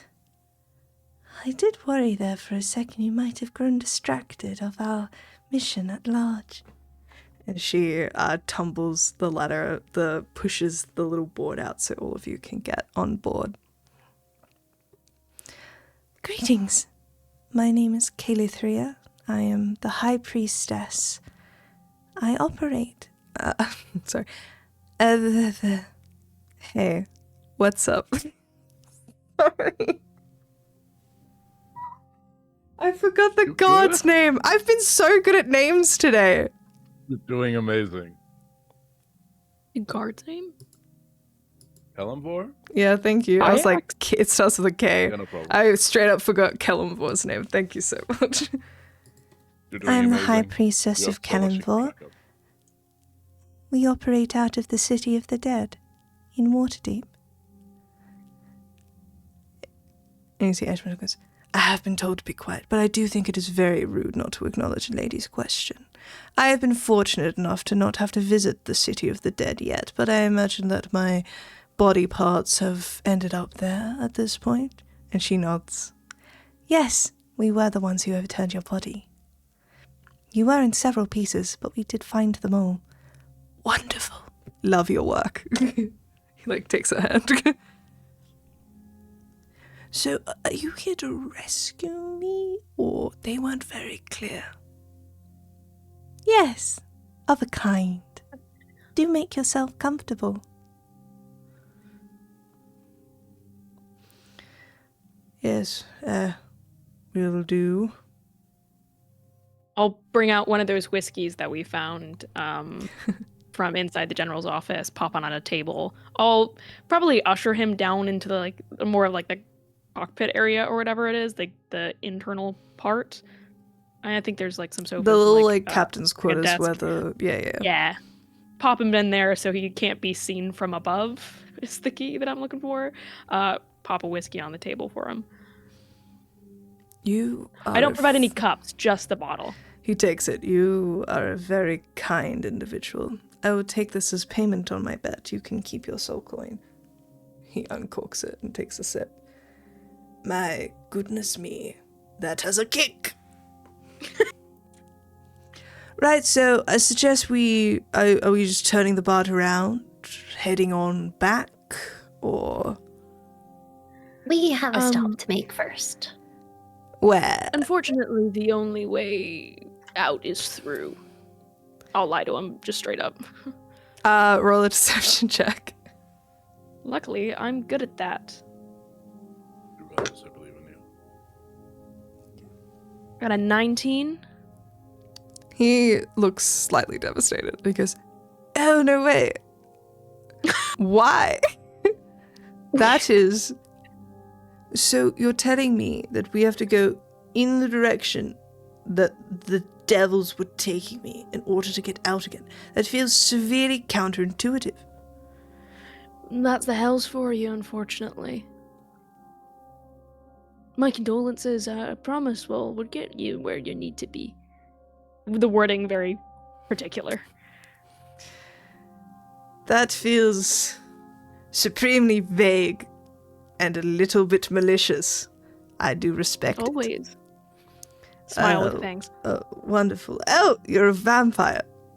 Great. Not nearly as interesting. Just me, I don't bite. No, he's growing on me. No. Fuck. He's the same guy in different fonts, that's why. But listen, hey, if you guys can get me a sending scroll, I can put a little request into Tarquin and Barnaby, our bankers, the accountants, and they can already have something set aside for you when we arrive back. If you wish. Plus, I'm sure Daddy would like to know that I'm alive. In a way. We wouldn't want to count our chickens before they hatch, I think. Well, I'm Don't right need to here, let and I'm a chicken worth counting. Sidebar. I'm just gonna move. I'm just gonna move our party. One moment, please. You can like close the door of the captain's quarters, like be outside. Do you want Killer 3 to be with you? Yeah. I think. I want somebody watching him. Tyax is like going in. Oh gosh. And you just hear, would you like to play cards? And he goes, I would love to play cards. He just goes in and closes the door. It's like, why are we even entertaining his notions of being brought home? He doesn't have a say in what happens right now. It is easier to maneuver a happy kidnapping than a unhappy. If he's kicking and screaming, frankly, it's just more work for us. So keep him happy for the time being. It'll cause us less trouble. If he gets himself killed by escaping or otherwise, then this entire expedition is for naught. And if he runs away, we're kind of running out of time. And somebody else finds him, well, that would be bad. Very. The unfortunate reality of this mission is that we are quite literally showing up to the doors of Asmodeus with exactly what he is looking for. But I do have a plan when we get to the edge of Nessus as how we can keep ourselves at least slightly under wraps when you enter. I think you should update your patron. Hey guys, a patron doesn't have to be a warlock thing. Got it. I was like, I don't have one of those anymore. We've had some patron trauma. That's true. That's true. I was like, I'm not telling Glazia. You guys can. Hey Katya, I totally just fucking kidnapped the Omega. I'm just like, what the fuck is that? Please, baby girl, forgive me. Looking at Killer 3, but also half addressing Shiloh, as Shiloh was the person who was more so talking to him and taking the lead on the deception and everything. I just say, keeping him happy is one thing. Allowing him to be arrogant and pampered and spoiled as he was in life, that I will not tolerate. If he annoys me 3 times, I'm going to treat him like I treat my soldiers. Understood? What, now you want to be a parent? Meknon. In times of great trauma, people tend to grip onto what is familiar to them. I do not see an arrogant man. I see a scared little boy who is posturing in order to feel some sort of comfort.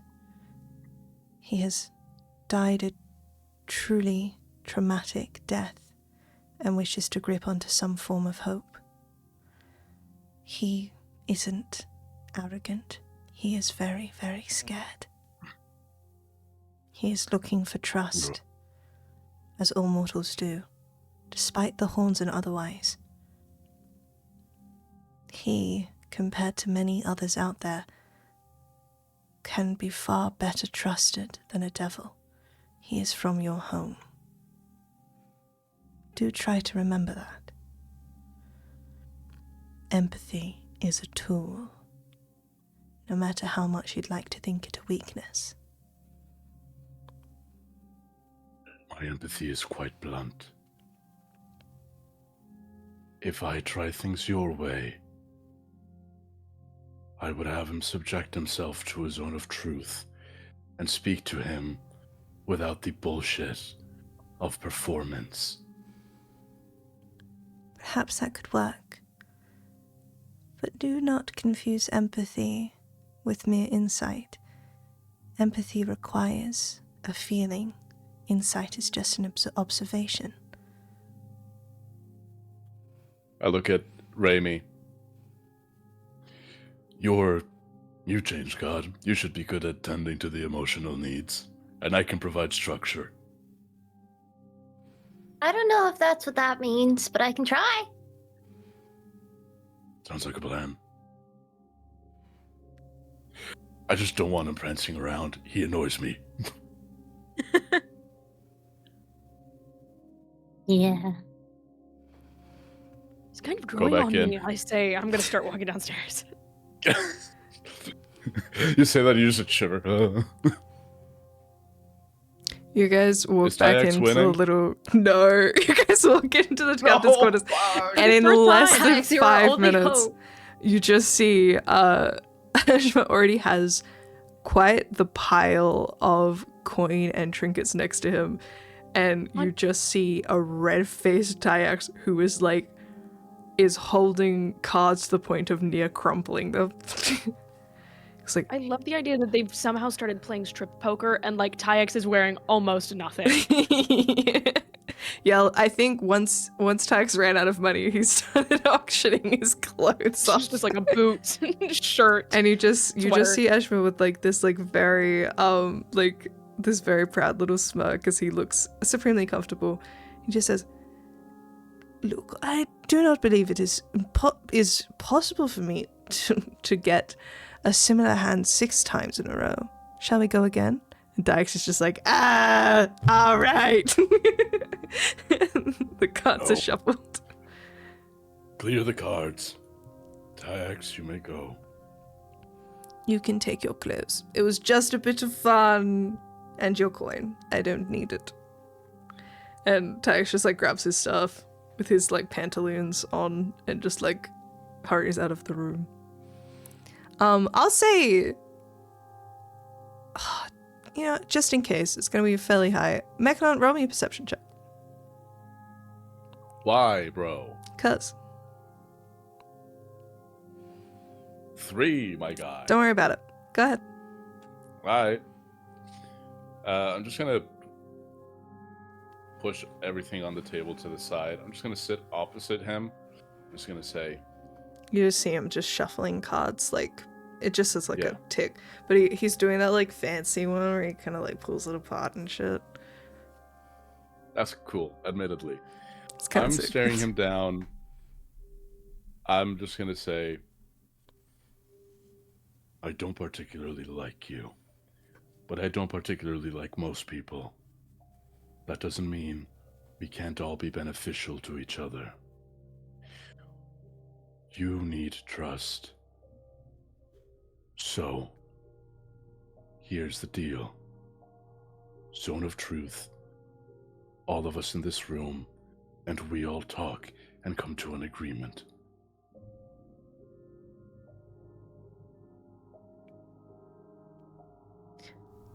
I am very used to people not liking me. You do not win in the game of gambling without upsetting a few people. It's something I've grown quite used to, both in my personal and business life. So trust me, I am very fine if you do not like me. You would just be part of the majority.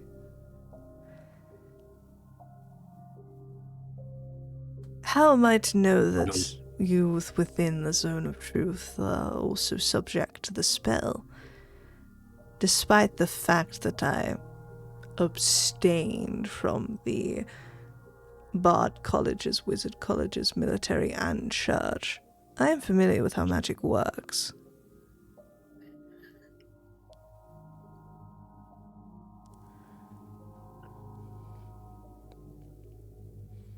Yeah. I'm just gonna smile. Trust me. And I'm just gonna pop off a zone of truth in this room. I'll know if people fail. I'll know if people attempt to resist. I'm gonna roll to see if he attempts to resist it. Just I'm gonna see how he feels. Yeah. I'll roll an insight check for him. What saving throw is it, just out of curiosity? I'll tell you now. When I find a charisma saving throw, DC 18, Zone of Truth.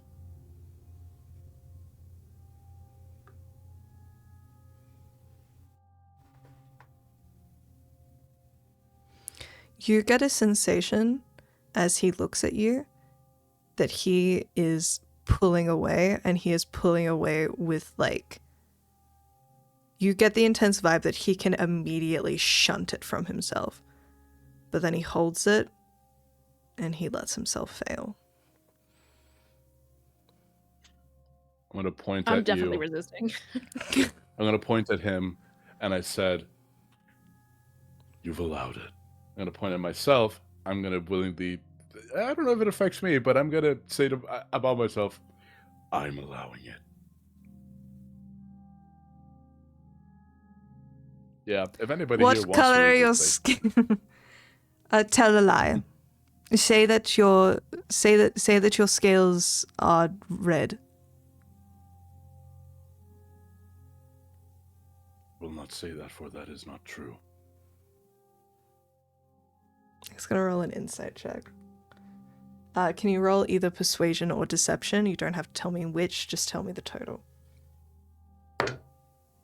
What's the difference? Of whether you are lying or telling the truth. No, I was just looking at the numbers Right. on the screen. You're all good. You're all good.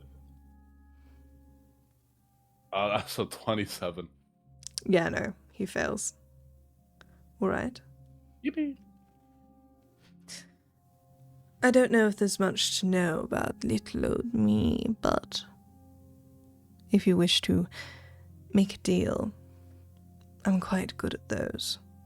Well, historically up until recently.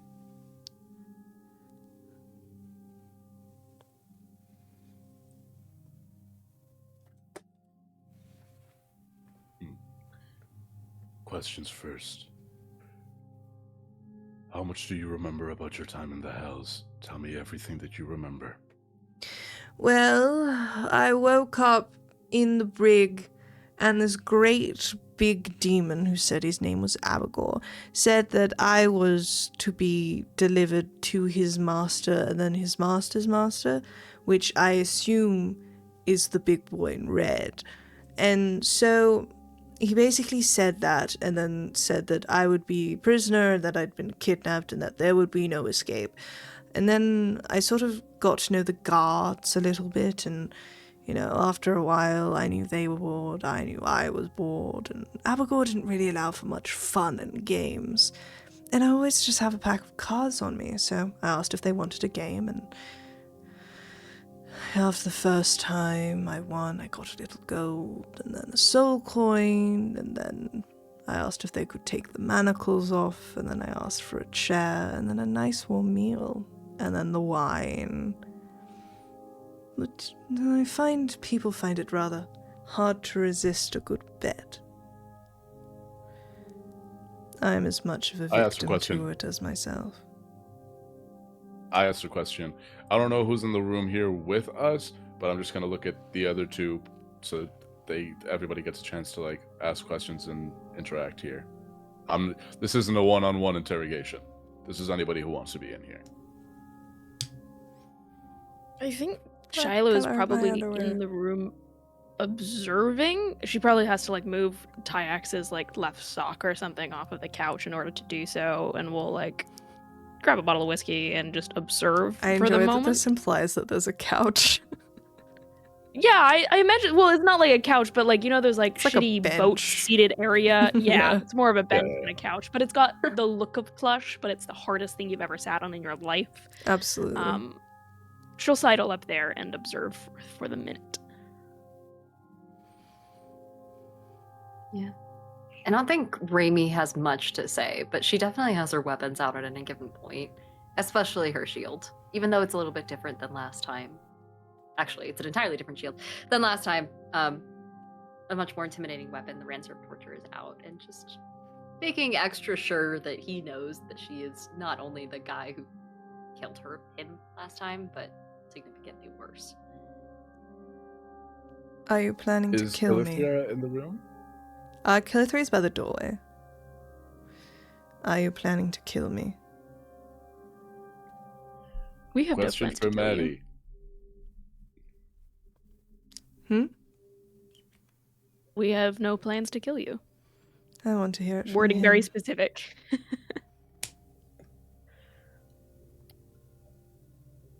We have no plans to kill you.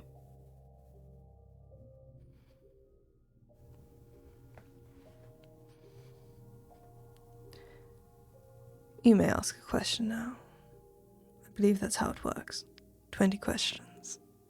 How fun. This isn't a date. Calm down. So do you like long walks on the beach? I'm a girl dad. You were a girl dad. Yeah, I don't know if she calls you your dad anymore. You know yourself. Sorry. I'm gonna look at Calithra, see if she has any questions real quick before I ask. I'm always checking in with the homies. Make sure everyone gets their questions in. You mentioned that you hadn't succeeded in various fields of magic. Are you a caster? He just sighs and says, "Oh, no, I've never really been any good. Father says I don't apply myself well enough, but I suppose I can't be bothered. It sounds like a lot of work. I've never really been one for study. I prefer to pursue pleasure in all its forms."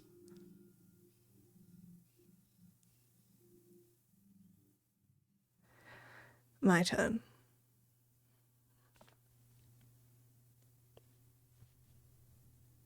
Why is everyone so interested in me? I'm not so stupid as to think it is my title. There are many more in Waterdeep that are much more interesting than me, and I also know that my heritage comes from the more chaotic side. So why?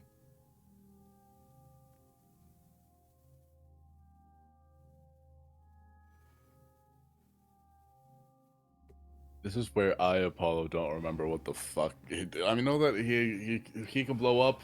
No, that's Gale. Okay, so it's similar to Gale. So Yay.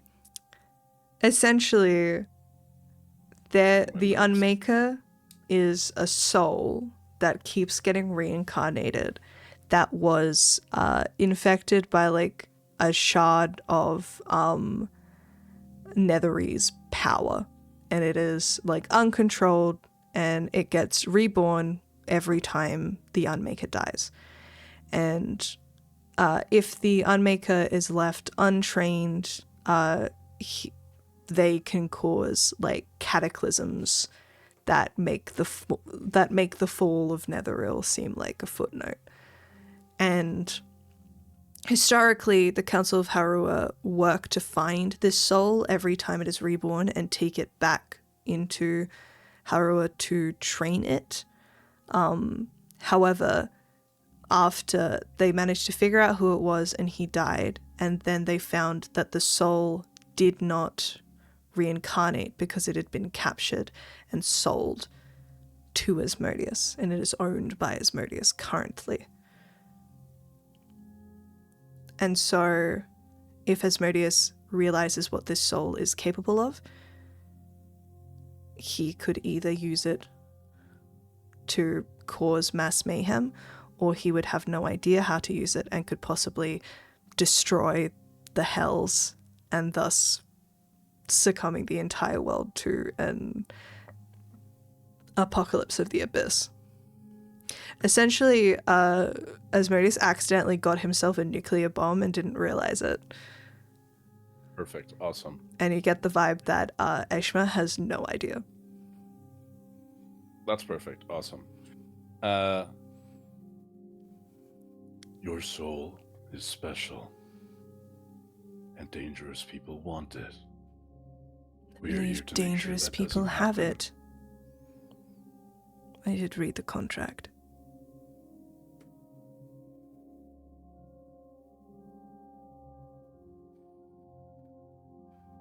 My turn.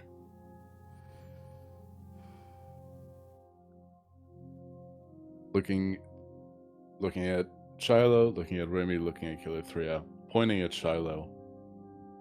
Royalty. Looking at it, pointing at Remy. Acolyte. Pointing at myself. I don't know what the fuck your title is. Hey, Freeze. I can do a lot more damage than an acolyte, okay? No, you're a priestess. Okay, that's fair. You're a priestess. That is that is your title. Okay, retcon, pointing at both Calithria and So Calithria is Raimi. the high priestess. You're a priestess. Okay, pointing at Raimi. Retcon times 2. I gotta have a priestess. Oh my god. Priestess. Like, pointing at myself. General. We are all accustomed to command, orders, and working in cohesion. Even from the look of you, I know, and from what you have told us, you do not know order. You do not know command. You know hedonism. For the mission that is at hand, your hedonism could be your downfall. So, what can we do to ensure that you do not get so sidetracked in your own pleasure that you lead everyone into downfall? We need you compliant. I don't know what I'm being compliant to, so I cannot answer.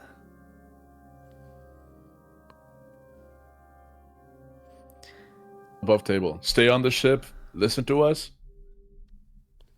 Stay on the ship. Trust he just us. says, Above the table, don't run. Yeah, that's it. It's just we need to convince him that with us is safer than anywhere else in hell right now. My Okay. main goal in all of this is to stay alive and to return home to my life of carefree pleasure, one of which I cannot achieve in this place that is so beyond me. Yes, I am not a creature of order in the slightest, both due to my blood and also due to my life. I know what it is to have power, but I treat it very differently to you. Indeed you do. What you are being compelled to do is not run. What you are being compelled to believe, which is the truth, is that with us is the safest you will be in the hells. But you certainly aren't devils. and he glances at Raimi. At least most of you. Not in the literal sense. Of course not. One of our friends has a devil hand, but that doesn't really count for everything. Solstice just goes, Yeah, it's only like a 16.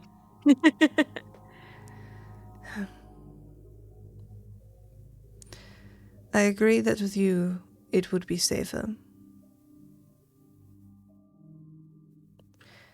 I will not run if you promise to not give me a reason to run.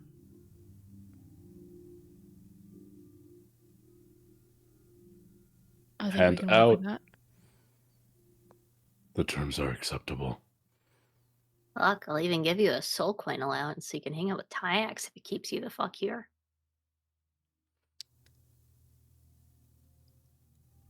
Can I offer a wager? I have no power with my wages and my words. This is mere fun. I'm sorry it's a compulsion. I've been diagnosed. Oh my god. On TikTok once, guys, I have ADHD, so I like not that he just genuinely has a compulsive gambling addiction. He's addicted to gambling. Okay. I hate this man so much. You know, addiction sucks, R.I.P. King, but you didn't also have to suck.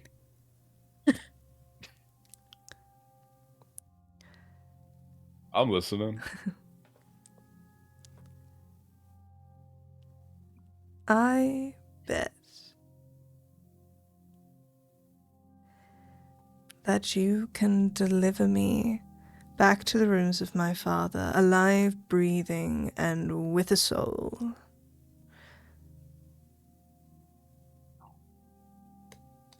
If you do so,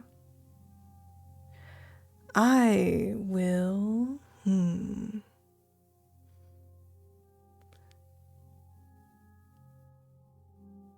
You said that you're a general, right?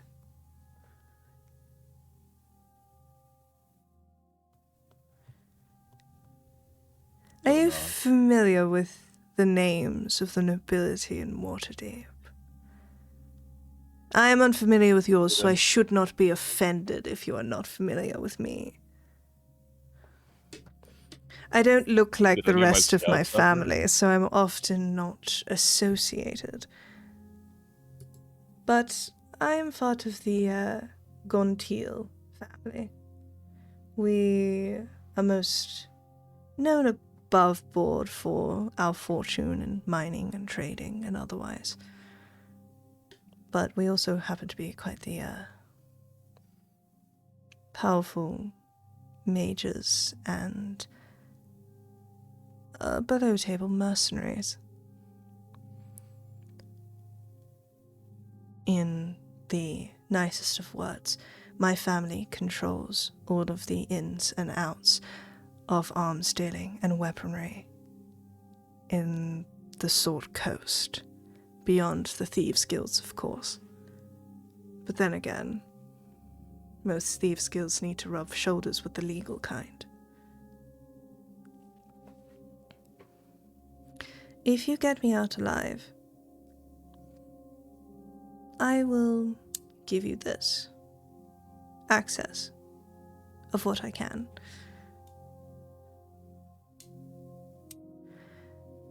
However, if you don't,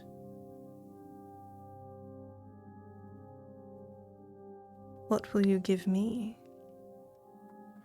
If I get stuck somewhere, will you stay with me? Be my bodyguard? My servant, perhaps? If you're so confident in your own abilities. Oh, I can. It's a wager. No. The payment is the price. You need only get me out alive, which I believe is your goal in the first place. Just do that. I'm gonna reach out. He's not a shake his devil. hand and You say- do not need, I know. there is no blood fact in this. I know. I think it's just funny. I think it's funny, and I think it's a little bit of a dick move if I shake his hand, say, "You're bold. Keep it up and you may yet live. And you will not see me as your bodyguard. I accept." And in the saying of I accept, I immediately drop the zone of truth. I am lying. I do not accept that shit. He just smiles and says, "But you're already my bodyguard, aren't you? I get the idea that you need me alive. You'll protect me, won't you? I think We you don't have need you to." unharmed. Oh, but I'm very frail. Look, 1 point of harm and I might as well kick the bucket already. I think it's best if you keep me rather very alive and well. Who knows? I'm but a noble boy. I haven't lifted a sword. I'm just gonna turn to Calithria and Emir. Does anyone here know the Force Gauge spell? That should do it. I think we're in for a long I'm boat joking. I'm joking. You're all no fun. As you said that, can I go up and... Yep. Go ahead. I realize we haven't searched him for weapons. And given that he's a rogue and was in prison and was clearly given a lot of shit. Can I As go you up walk and up, see he if a prison scurries shake? to the wall and is holding out a hand. Also, I'd like you to keep her away from me. Who, me? Uh, No, I do great. I'll raise a hand and be like, "All right, maybe that's a great idea, but maybe you don't do it." And I'll give him a pat down. Roll an investigation check. Fine. Sure. Can Emir do an identify? We'll see. That is a 17. Okay. You kind of pat him down, and after a cursory pat down, you don't really get anything. And then you're just like, you kind of just like pull off one of his boots. Clang, clang, daggers. Just a bunch of darts have been like stuffed into his boots. And you see like stuck like in the divot of his back, like down the back tucked into his belt, is a very small hand crossbow. So he drops I think like 4 darts, 2 daggers, and a hand crossbow. I think just for flavor, Shiloh is being... they've been quite rough with him in the last little bit, but like during the pattern, she's taking her time. She's very soft with it. She's very gentle. As they she drop does, out, like, he just goes, I said I never lifted a sword. I can't believe they let you keep these. I like pull out another crossbow from like essentially his crack. I'm like, where the fuck are you storing these? You know. I mean, devils just look at me. They don't think I'm capable of anything once they find out that I can't cast magic, so... I just don't think you're capable of anything in general, for what it's worth. Oh, I'm capable of a fair few things occasionally. It's just none of them are really seen as a high value in the terms of nobility and fighting and otherwise. I'm a good shot, and... Oh my god. Look, I can do this. And he, like, shuffles some cards coolly. Ah! Wait, do that again. I think Shiloh sits down. Why, do you want to play? Chester. Yeah. Have you ever played Quick Pick a Random Town, El Terrell Hold'em? No, but I'm like... God, you did not make up El Terrell. How does El Terrell Hold'em differ from Texas Hold'em? It's the same You shit. just It's hold just called everything El under the Terrell table Hold'em. instead of on top.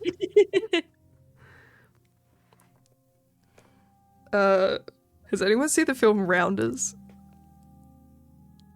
Okay, so this film Rounders is about playing Texas Hold'em. It's about poker. It stars Edward Norton and Matt Damon. And the villain in that film is a guy by the name of Teddy KGB.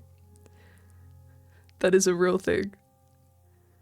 And it's just means so much to me. The most influential gambling film of all time, and I don't know if that's a good title. There was a long period of time where I was the only one I knew who had seen Rounders. So every time I would win at poker, I'd say like, "Oh, it's because I've seen Rounders." And it became like a long running joke. And then my friends fucking watched Rounders, and I couldn't use that anymore. But I was still winning at poker. Okay, how we're going to do this is, can you please roll me an insight check? And also just a flat d20 as your luck roll. An insight check, d20. Insight check first. Not too great, 15. And then just a flat d20. 16. Alright. You guys play the game, and when the flop comes out, I know poker terms.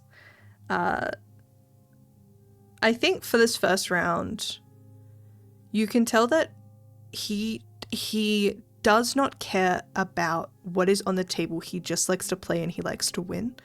And it's less that he does not care what the outcome is. He likes conning people into accepting bets with him. That is where the joy is. The fact that he has sat you down and you are playing, he's already happy. I think the reason that Shiloh is sitting out and will continue to play until she tuckers him out is purely so that he's having fun being here. Yeah. I want him to enjoy his time, and Shiloh is playing the royal and entertaining him. So I don't even think that she'll put up a fight to make sure that he sees the challenge, but that's not the point of it. And you guys, instead of playing with money, he just kind of finds some like spare kind of like nuts and bolts on the table, and you guys are just playing without money. I love the idea that they have like Hell Monopoly, but like the fake money from that, but like it's all of the different layers. Yeah, Tyax loves Hell Monopoly. That would be so fun. Yeah. God, I want someone to make that now. That would be hilarious. That'd be cool. And he, in the end, he absolutely throttles you. Like, there's, he rolled very well for his luck and his insight, reads you like a book, very much, how would you describe her? Is she a, like, what type of poker? Is she very reserved poker player, or is she like constantly No, raising I to try think- and psych people out? I think that she is. Is she patient? She's a very patient poker player, and I think that that's her fault. That she moves too slow. She's been alive for a long time. I think canonically she's like 97, so she is slow, and so any aggressiveness from his end kind of he like her. reads you like a book, knows that he needs to like start quick. He immediately starts like raising, like psyching you out every time, but then you could have like an incredible hand and you'll fold it and then realize he had nothing. And in the end, he ends up with all of the chips and says, well, I think that's game. Again? Again. And you guys continue to play. All right, into the night, and eventually all of you do have your long rest. Thank you. Thank God.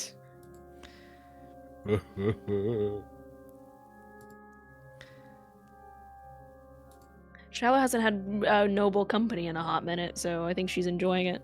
Yeah, he has really No good offense. posture. Despite the fact he's like, I hate my family. He has really good posture. And you notice that, similar to you, he also wears several signet rings. And one of them in particular, you see one of them is stamped with what looks like a symbol of like a gauntlet ripping into something, and one that is white. It's almost made out of like bone, that is emblazoned with a mask.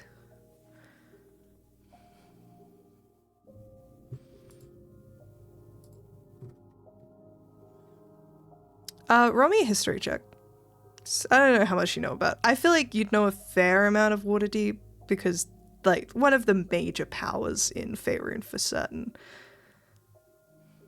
22? Yeah, so Waterdeep is ruled by a council of lords. All of them wear masks and are known to be, like, anonymous. No one really knows who's a part of them. Certainly there are houses where you go, like, yeah, but technically no one knows who is part of the council, and they rule as a group.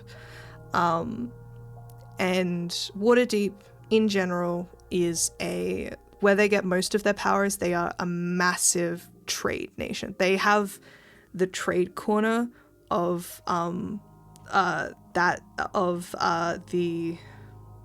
kind of like northwest end of the Sword Coast, like down packed. A lot of people do go between like Waterdeep and Calimport because Baldur's Gate does have docks. It is not their main source of trade. They get a lot of the road trades because they're kind of in the middle of it all. Waterdeep, as it suggests, it's the last port of call before you head into Icewind Dale and like that whole section of Faerun. And it's like the legal end, and then if you head a little bit further down to Luskan, that's where all the pirates are. And then Neverwinter's pretty close by as well, but Neverwinter's more known for like entertainment, and it's a kingdom. But yeah, Waterdeep, especially, also as another coastal city, you know the tea when it comes to Waterdeep. Got it. I think she'll keep playing the game, and I think she'll put up a fight. She'll lose a couple. She'll win a couple. Largely lose overall. Yeah. But I think the point is I think she'll butter him up with whiskey. I think she's gonna try and get him like a little drunk, Fair enough. so that he's a little bit more open with his feelings, maybe, and also he won't be able to run away as well. Probably one additional thing. Yeah, one additional thing I'll add in as with Waterdeep is the thing when it comes to nobility is it is absolutely by name and by birth. And what classically happens is a family is extraordinarily powerful and they get to a point where they have a name and a place to live, and that's where they are. But oftentimes, the merchant class end up outpowering them simply because of riches. But in Waterdeep, people are lords because they are rich, because they own cornerstones. Like, per capita and compared to the rest of the world, the nobility in Waterdeep are some of the most powerful nobility in the world that aren't royalty. They are lords because they declared themselves lords.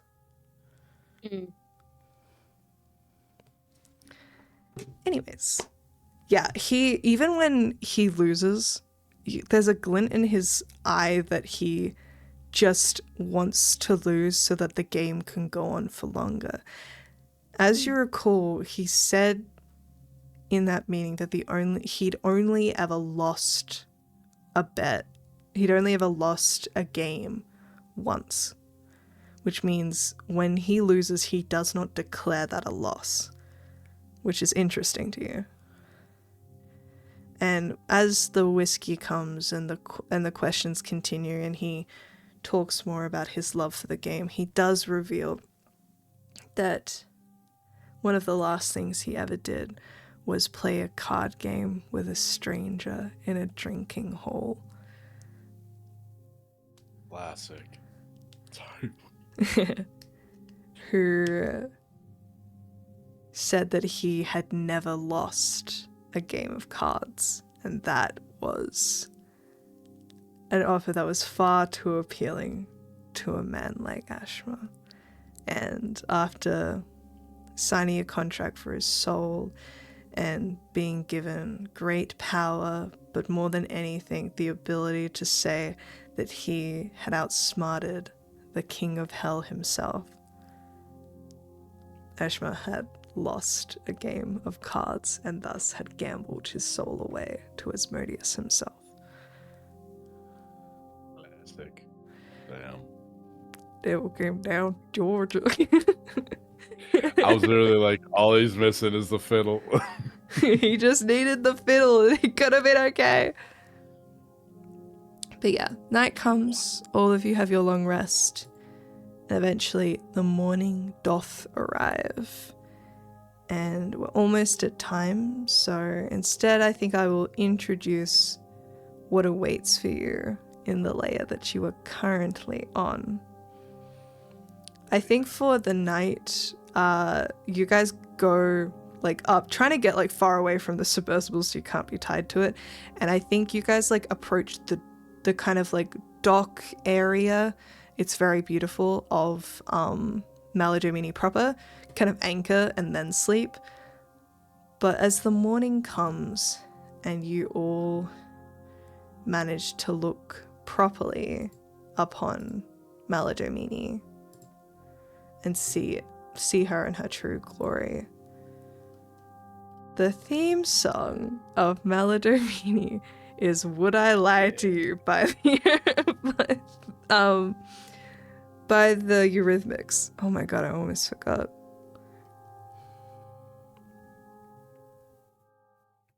Out to the Eurythmics, dude. They don't deserve the one-hit wonder allegation. Exactly. Yeah.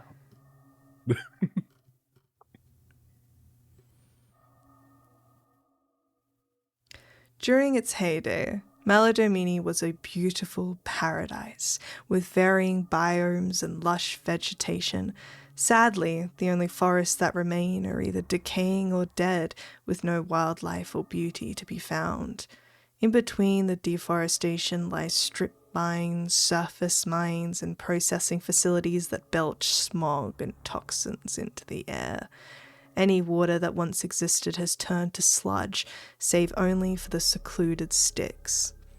This layer is truly a testament to Beelzebul's failure in his search for perfection. Each of the ruins covering the realm is more spectacular than the last. During their construction, Beelzebul wanted each to be his ultimate metropolis and spared no expense. Even in their detritus, they remained grotesquely beautiful. Occasional treasure hunters from other planes explored the ruins in search of treasure, and many escaped devils or souls high deep beneath. The overexploitation of the surrounding lands makes the ruins some of the safest spots on the layer, and they remain largely forgotten by the ruling archdevil.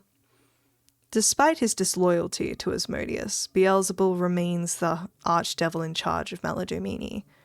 His rule is assisted by other powerful archdevils, like Abigor. Beelzebul is driven towards perfecting his realm, and many construction projects are constantly underway. devils not working on the various construction projects prefer the life in the domed city of Grenpoli. So currently, you guys, if you have the map of Maladomini, did I send that to you guys already? I don't think so. I didn't. I send it now.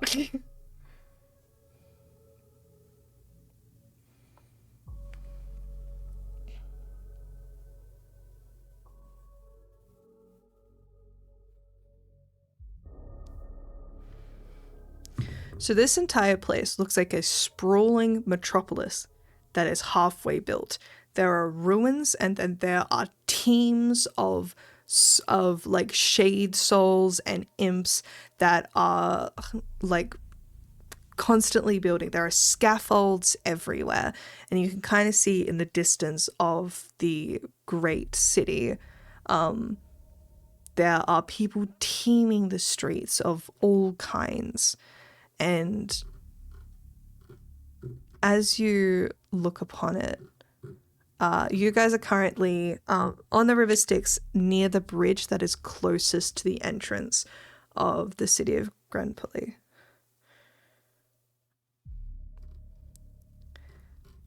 Yeah.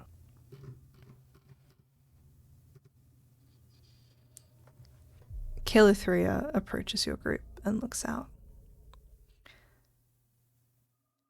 While you have no souls or items that you are looking for on this particular layer, certainly the streets themselves can hold great boons for your party if you wish to explore them, particularly the eye markets.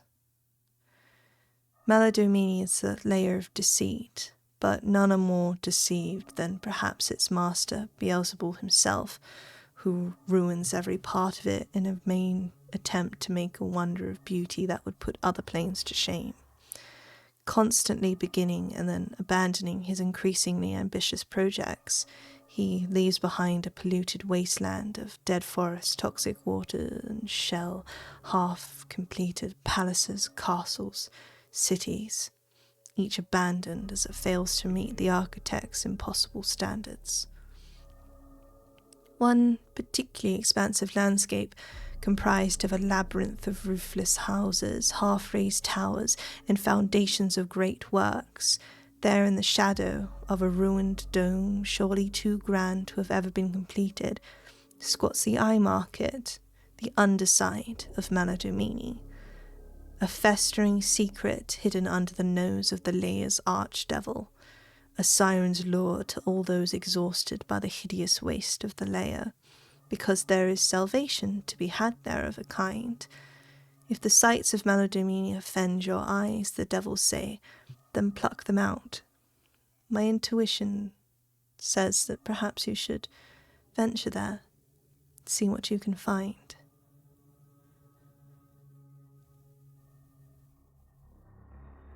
Do we need to go stealthily until we actually reach that market? Will Beelzebub kind of have a vengeance for completely non-reasonable reasons and all that? Perhaps. I wouldn't announce your presence.